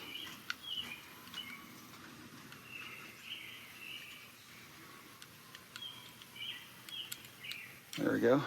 Those were pretty tight. We'll back these out, and they're probably going to fall. So put your hand underneath, catch it, or have something on the floor, or watch it. Now the reason we're taking this off is because there's a backlash adjustment screw underneath here that we're going to need to get to. And I also want to get it loosened up away from the RA here, because we're going to take that apart. All right, I caught that one. 2 for 2. And then I want to go ahead and loosen the backlash adjustment grub screw here. And we'll just get it back out of the way so we don't risk damaging it. We can flip it over. And just be careful with the electronics box. It's basically hanging by the wires right now, so you don't want to catch that on anything. And then here on this top one, we want to back it off too. Not much, just enough to get it away from touching on the body of the RA. And then I'm going to also, I believe these are 4mm, and I want to get these loosened up. So this is the actual 4. I think there might be a clearance issue on the body here, and there is. So this actually needs to come off before we take this completely out, because it does not clear, backing that screw out does not clear the body here of the mount. Okay, at this point, I'm going to loosen 3 grub screws that are in here, and then I'm just going to break this so that it's just comes loose, but I'm not going to take it off yet, because the next step before we do anything is to go ahead and take the mount head off and take it over to the table. But I find it easier to get this loose while it's still on the mount, so I'm going to do that. Let's see if I can figure out what size these grub screws are. I think this is a 2. I'll back that out. And there's one here. And we'll just loosen that up a little bit. And then in this third slot, there, we'll loosen that up a little bit. When I put this together last time, when I was doing my my tune-up, it wasn't a Hypertune, it was just a tune-up and adjustment. I put this hand tight, and then I just tapped it like once or twice. And so I'm going to do that again here, and we'll just give it a tap on this slot. Okay, that's all we needed. And then, yeah, we'll be able to back that out. So I'm just going to leave that there, and we'll go ahead and get this taken off and over on the table. I've just set up a couple pieces of wood scrap that I had in the shop with a couple towels on top just to protect the finish on the mount. And so the first thing to do is we're going to go ahead and get this taken off of here, so I can finish taking off this retaining nut, and that'll come off. And we have our roller bearing here, and there's like barely any grease on that whatsoever. That's interesting. I will set that off to the side. All right, at this point I can go ahead and remove this body and the roller bearing.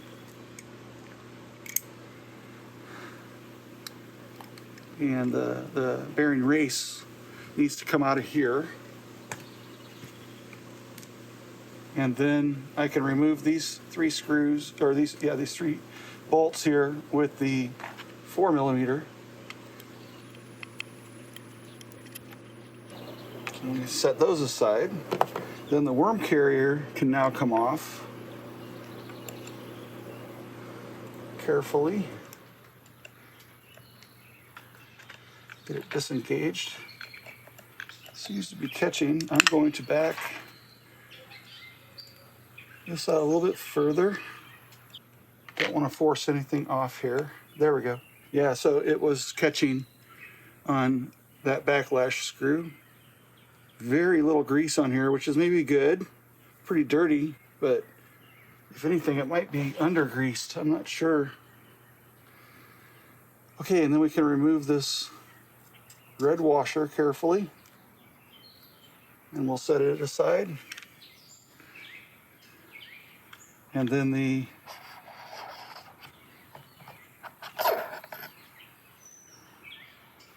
drive gear, which is like really filthy. Look at that. And set it aside.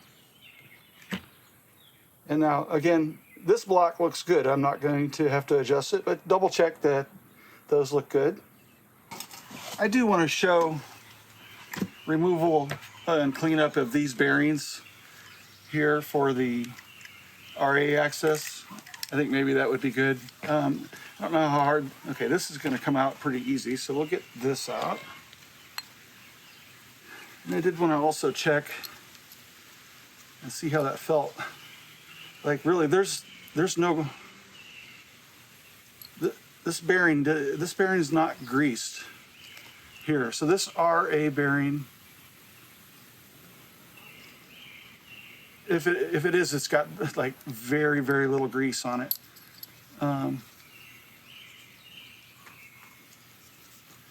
I know with the Dec I had felt a little bit of, this feels good. I don't feel any notches or anything in that, but I do think it's completely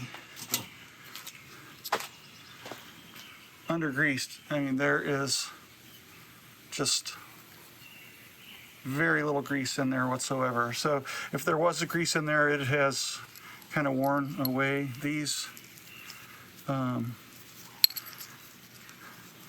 But it feels pretty good though. But yeah, that's a little weird.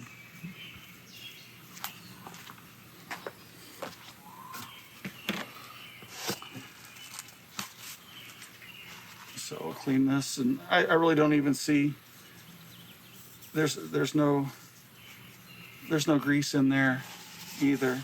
I think that bearing was put in there ungreased, and it might have just had a little bit of grease on it from, you know, when the bearing was manufactured or something. But yeah, completely clean of grease. It was. That's interesting. Now this, I can see that there is a little bit of grease in here, and hopefully they put a little grease around the in the bearing journal so I can get it out of here. I think I'll try.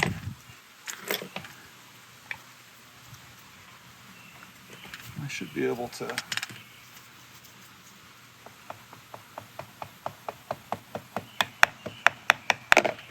Yeah. Okay, that came right out. And this bearing here, it feels okay too. It's got a little bit of a resistance. It's spinning smoothly though, not bad. I'll set them off to the side.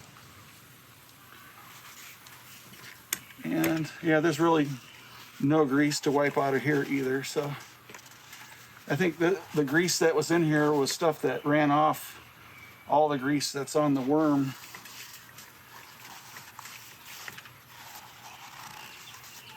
All right, well anyway, that's what I want to show you. The rest of this is basically putting it back together. So we'll have the bearing going back in here, and we'll have the tapered bearing going back in here. And then, just like on the other, we're going to have our 2 bearings in there. I got a bunch of cleanup to do on that, and then this will get reassembled. Okay, so at this point, I got the axis rebuilt and new bearings and cleaned up, and got new bearings in the carrier, and I greased everything up, so just like I did with the declination. And I've got the carrier loosely bolted back in here right now. I'm going to just bring these screws in till they touch.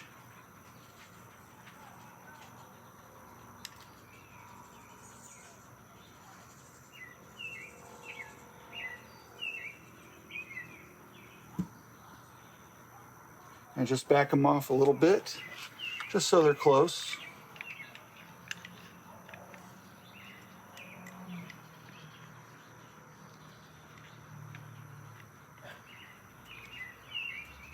Okay, so yeah, so I just touched and then backed them off. I put these in first because there's clearance when I go to put this back in.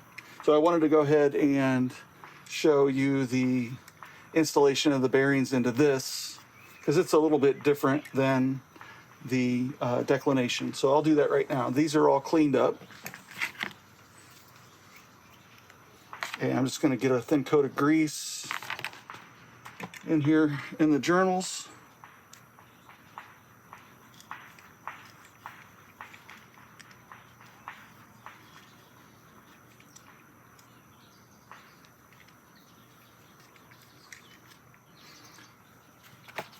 And not too much, and then I'm just going to wipe out a little bit of excess there. All right,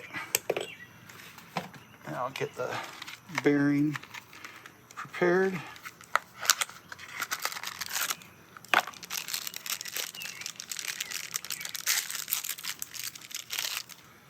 And we'll just give this bearing a light coat of grease.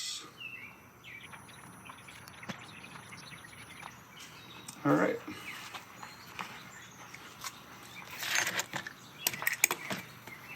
I'll set this here, and this one's a little tricky because we got to go down inside there, so. And then try and get it so that it's going in straight.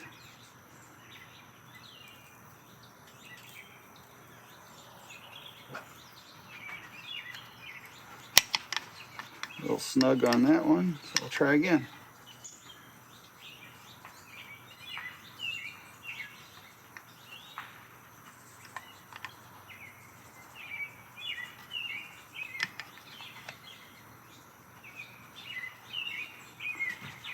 I think if I can get it started in straight, it will. Yep, there we go. Okay, that slid right in. And just a little bit more grease on this face and in the middle.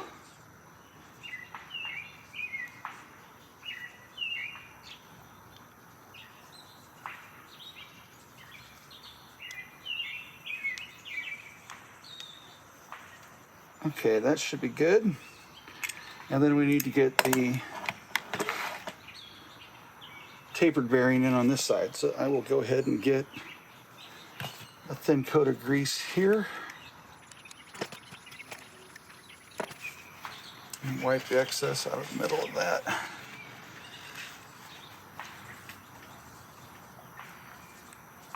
All right, that looks good.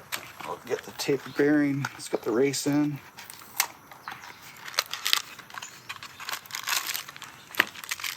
And then we'll pack.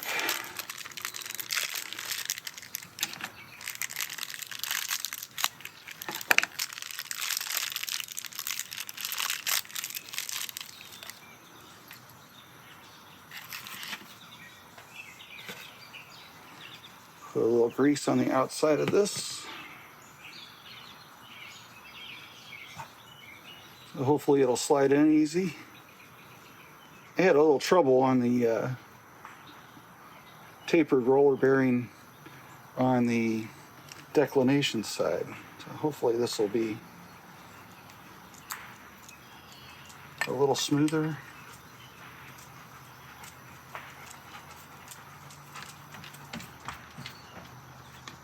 Yeah, there we go. Okay, great.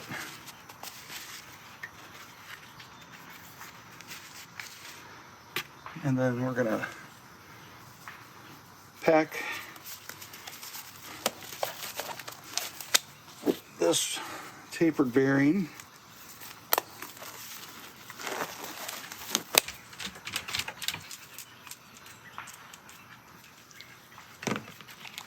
We'll just get some grease inside this.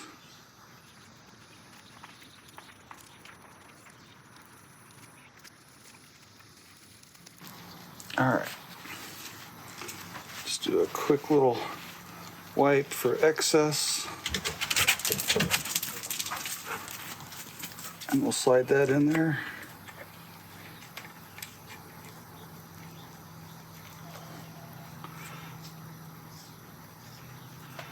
And I just want to put a little bit of grease on the center of that. All right.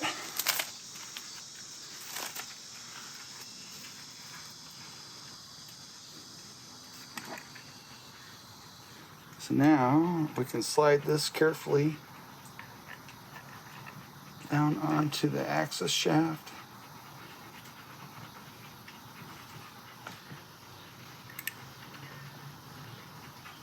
Just like that.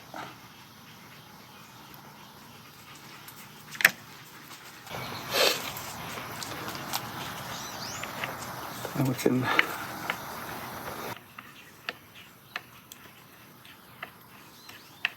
I can see they put some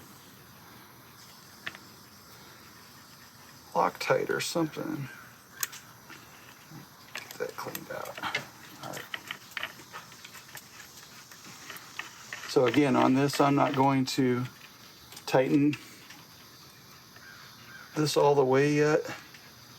I just want to get it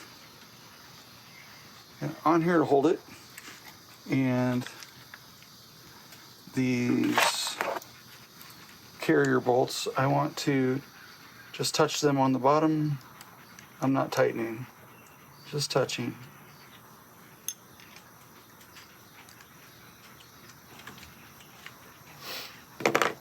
All right. And I should also note that I took the RA clutch out and I cleaned that all up and got the grease off the off that little button, and I'm just touching there. And let's see. At this orientation, I'm not sure. I think that's right. I'll change that if I got it wrong when I get it up on the mount. It's hard to tell laying down like this.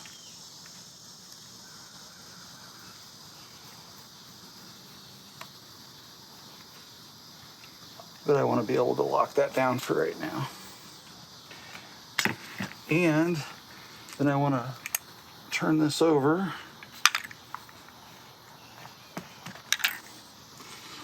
And I want to put the Rowan drive gear on.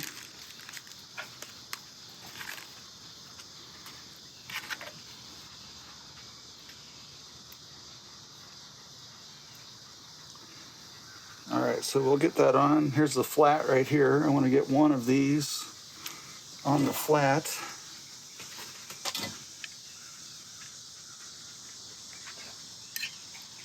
And I'm going to hold that up a little bit.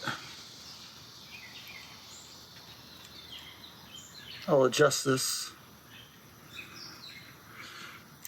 once I get it up on the mount, but I'll get it on here for right now.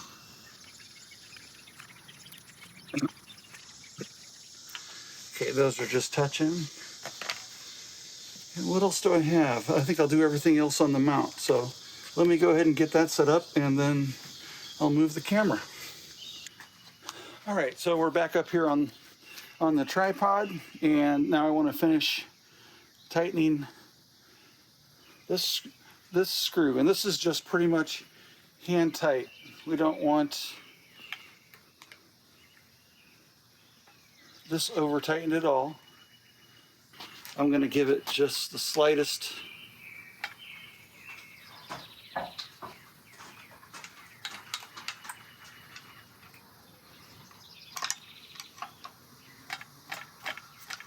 just to make sure it's set, and then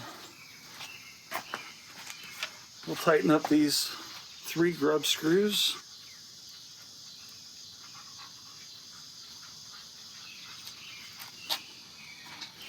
And these don't need to be over tightened, but we need to getting them touching bottom, and then I'm going to come back through and I'm going to nip them. Actually, I don't think I'm going to. Okay, that's tightened.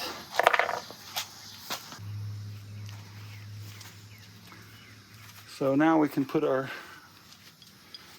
ring, and actually I'm going to put just a little thin grease on this. So I'm getting this cleaned up. This one's been a little sticky too. I can tell that grease that's on there feels a little sticky. I think that's probably what it was. All right, just a thin little layer of grease.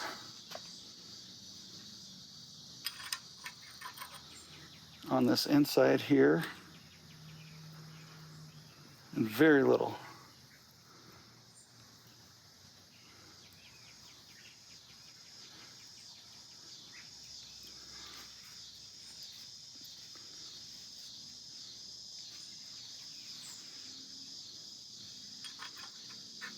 Slide that in.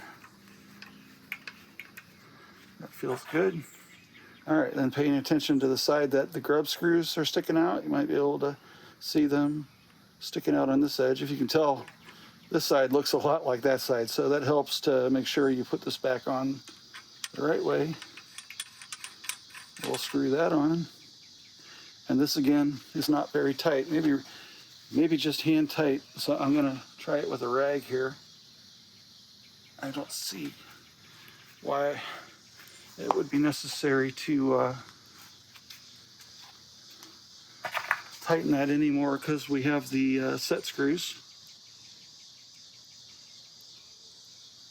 And I think those are the 1.5s.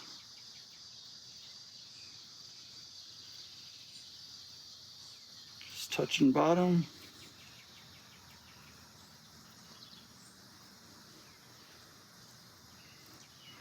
Okay, just gonna give those a nip.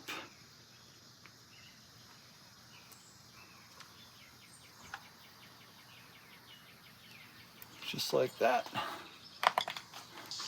I can put the polar scope in.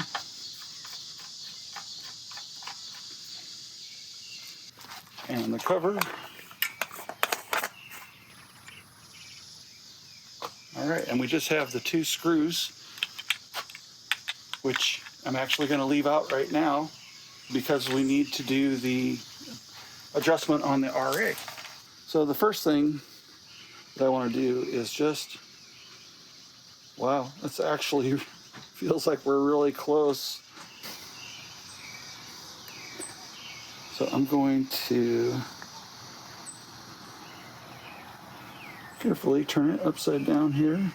I want to make sure I'm not too tight on these. Yeah, that's good.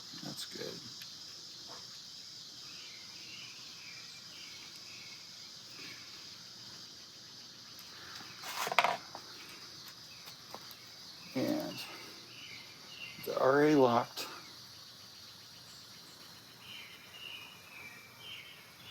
Okay, so there's our backlash.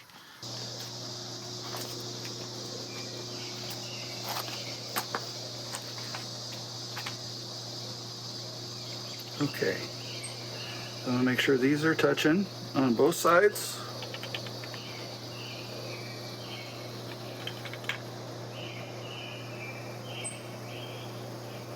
And they are.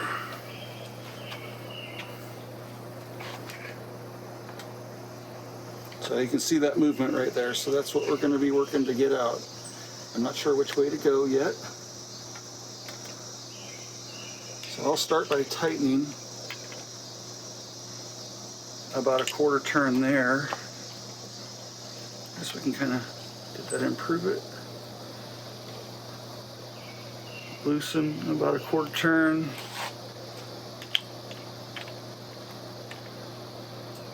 Tighten a quarter turn. That feels like it's less. Okay, let's keep going that direction. Loosen, quarter turn, maybe not quite. Tighten, quarter turn.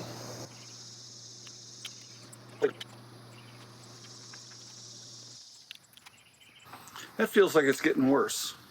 So I think I was going the right direction in the first place. So we will loosen about a half a turn.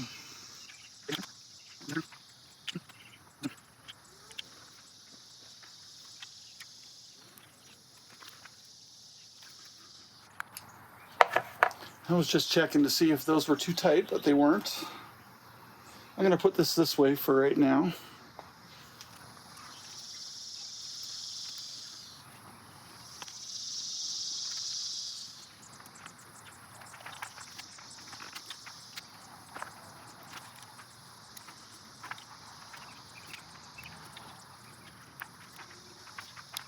Okay, that has got it out of there.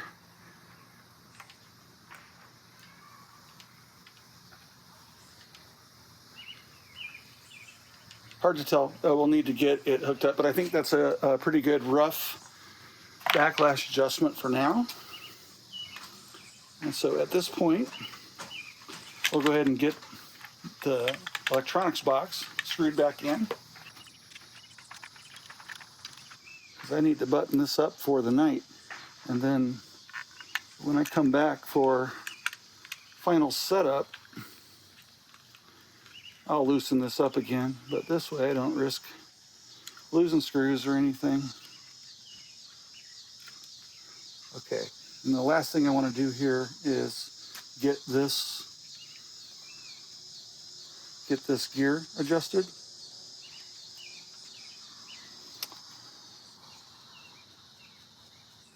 Which looks like it's sticking out just a little bit too far right now.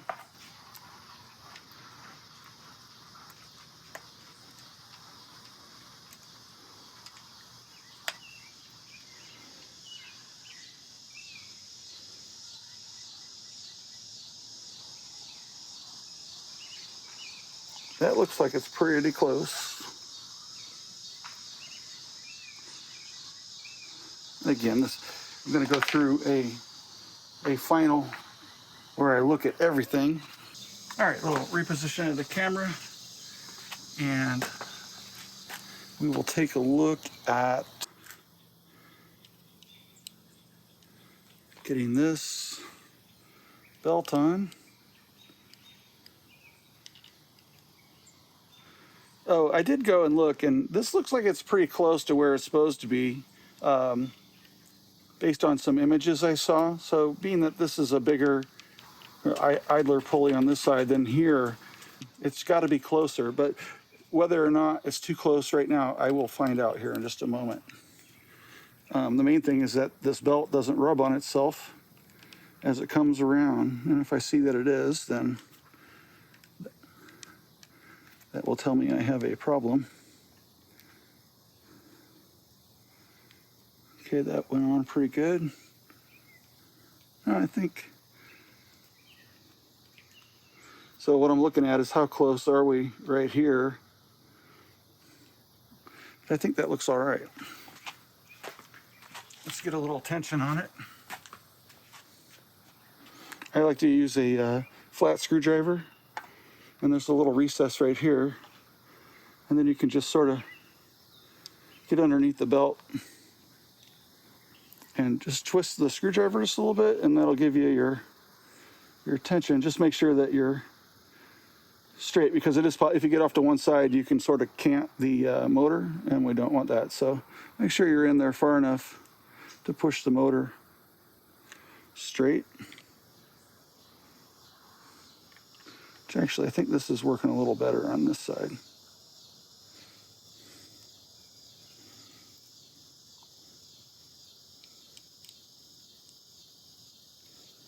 And then tighten these 3 corner screws.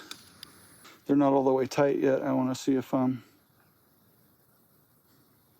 might be a little too snug. That feels pretty good. Let's go with that for now. So we can see that we have RA movement. Feels like I need to work on backlash here. There's maybe a bind. So I'll work on that. This feels pretty good over here. Don't want to turn that motor too much. Now this top cover is plastic, so you want to be careful. Okay, it's got 3 screws on one side and 2 on the other.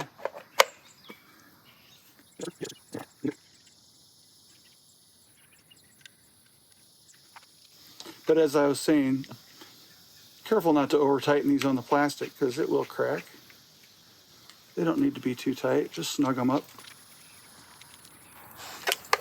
Whoa, wow, is that smooth. Anyway, that kind of concludes this section. The next we'll get into the final setup and adjustment. All right, so this is the final chapter, and I'm going to go back through the mount and double check the RA and Dec axes, backlash. I'm going to check the Rowan Belt Mod installation and check the belt tension. I'm going to then go ahead and hook up the power, and we're going to run this thing through a couple 360-degree cycles and make sure there's no binding, and double check the backlash again and do any adjustments as needed to wrap this up and get this thing back out and back in action. Okay, I'm going to start from the top down and with the declination, and I'm going to double check that I'm happy with the resistance on the rotation here, which is controlled back here by this tailpiece tightening or loosening. It felt pretty good to me the other day, but we'll check it again. And that actually feels really good. So I think we're okay there.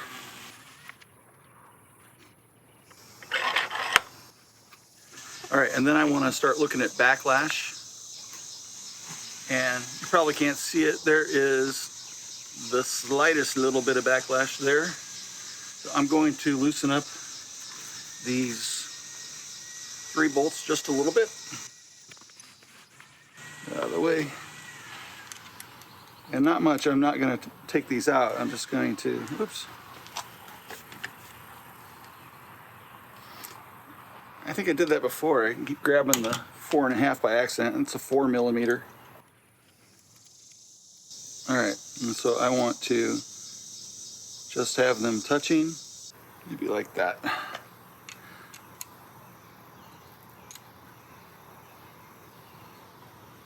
That loosening this a little bit allows the worm carrier to slide back and forth as we make the backlash adjustments.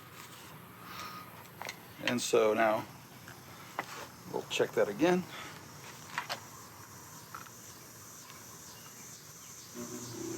That's interesting. It seemed to have gone away. You put it like this.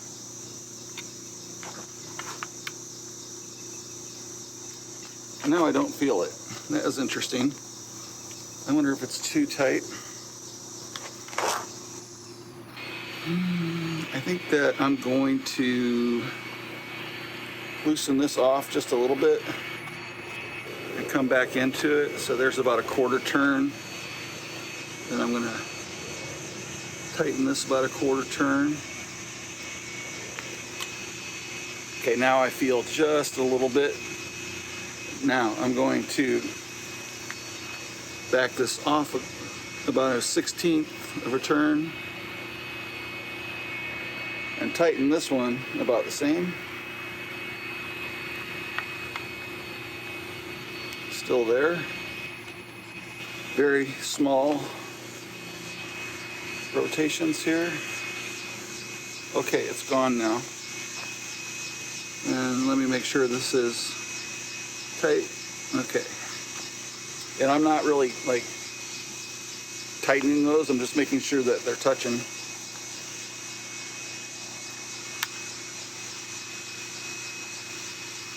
There's just a slight bit. I guess maybe it's a good thing to make the adjustment and then rotate this thing a little bit and maybe double check it in different places.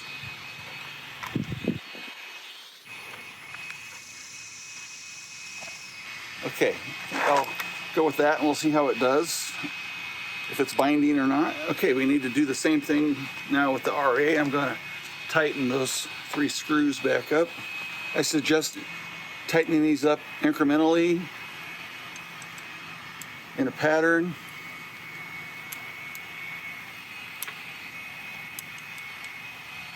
So that this gets set evenly. And then a final tighten here.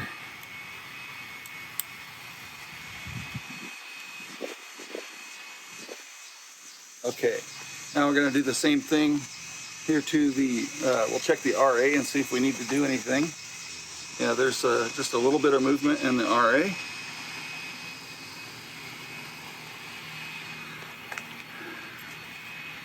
So I'll loosen these 3 screws. And then I'm going to touch them back.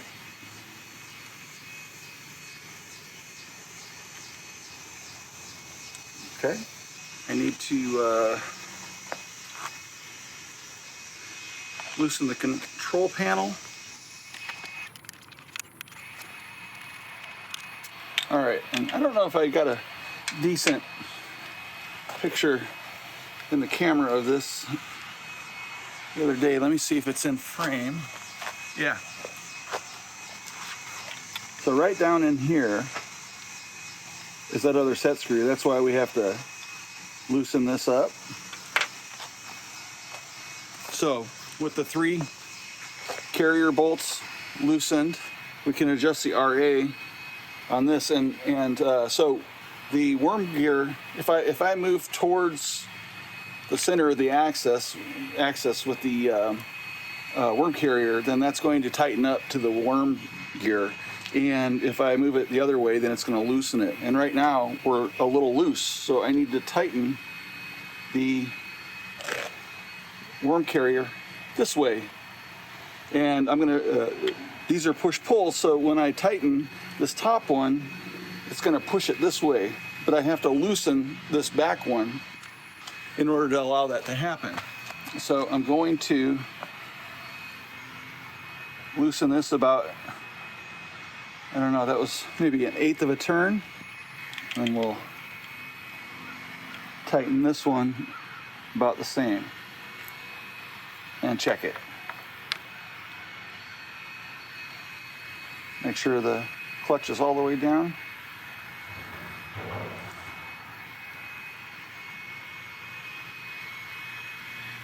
And that's moving just a little bit, so we'll do it again. I'll loosen this one and we'll tighten this one, and tighten, it'll push on that block that's in there, and it's gonna push this worm carrier this direction to tighten and mesh up the gears a little tighter. And a little bit more. And one more little 1/16, and I think we're gonna be there. And then I'm gonna make sure this one is tightened back up so they're both pressing. Okay, let's take a look at how we did. I think I will plug this in.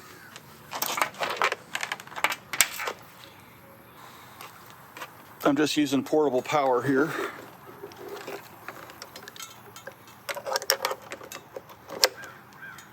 So we'll be real careful here since this control box is still loose. And get my hand controller. All right, with that plugged in, now we should have power. And I want to see if we have any binding in the backlash. At the same time here, I want to make sure that my belt alignment is good, and I think I can see that I need to adjust this drive gear out just a little bit. So I'm gonna do that before, and I just want to bring this gear out just a little bit, if it'll come. Okay, that moved. Tighten these back up. All right, I'm going to let that spin a little bit and just watch the belt. So I'm watching this alignment right here. And I think it can come out just a little bit further. So I'm gonna do that.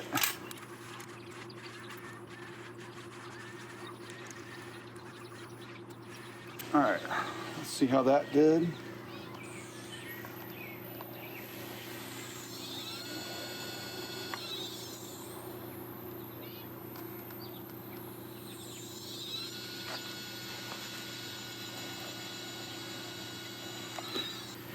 Okay, that looks like the belt is tracking good now.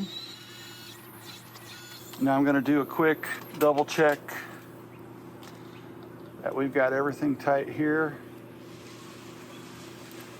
I'm just checking all of them to make sure that I didn't forget anything.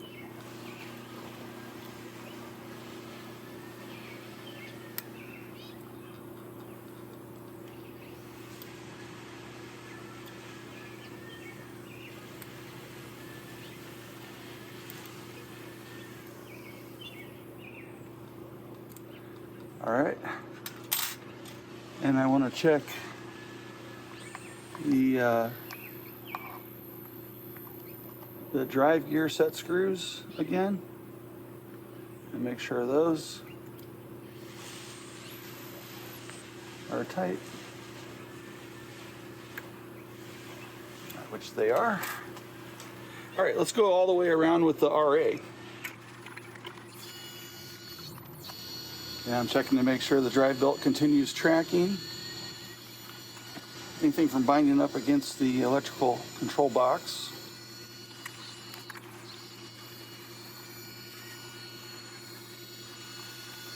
Okay, I'm gonna go 360 back the other direction. Just double checking, this is all nice and straight here, no motion on the belt.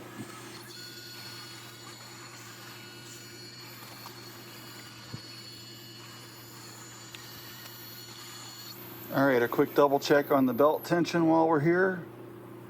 It feels good. All right, so we got around the RA with no binding.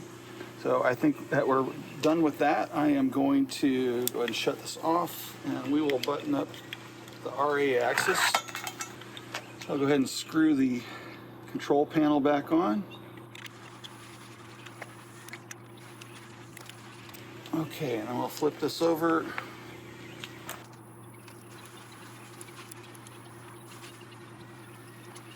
All right, I'm gonna double check. I'm pretty sure I did tighten these declination ones. Yes, I did.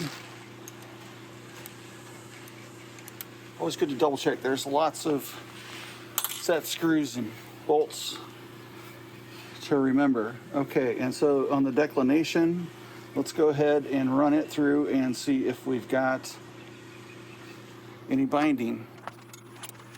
And I thought I heard some when we started, so let's see what we got. Oh, initializing.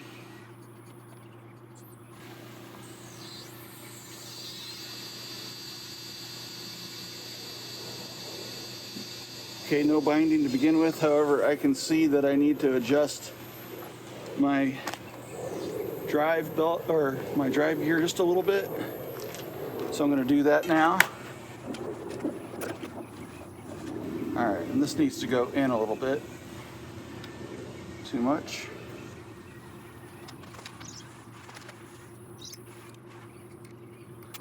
All right, let's run that a little bit and see how it does.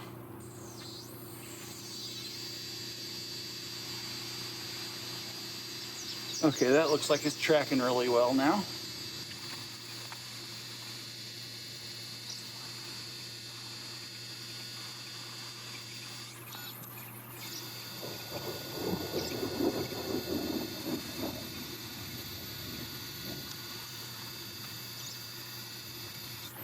right, so the belt was tracking really good and perfectly quiet, no binding. And I just want to do a double check on the belt tension at this point, which feels good. I think we're ready to go ahead and get the plate back on this. So I'm going to shut off the power. Done with this for now.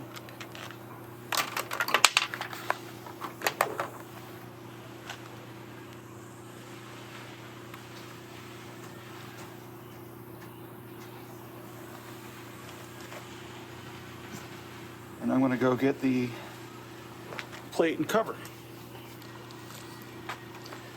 All right, so we've got this, basically it's a spacer now because these stick out further.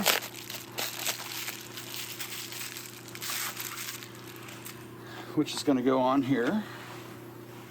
And it does not appear that there's a inside or outside on this. Let it rest. And then they send along some longer screws, since we're going with the spacer, to go through the trim plate. All right.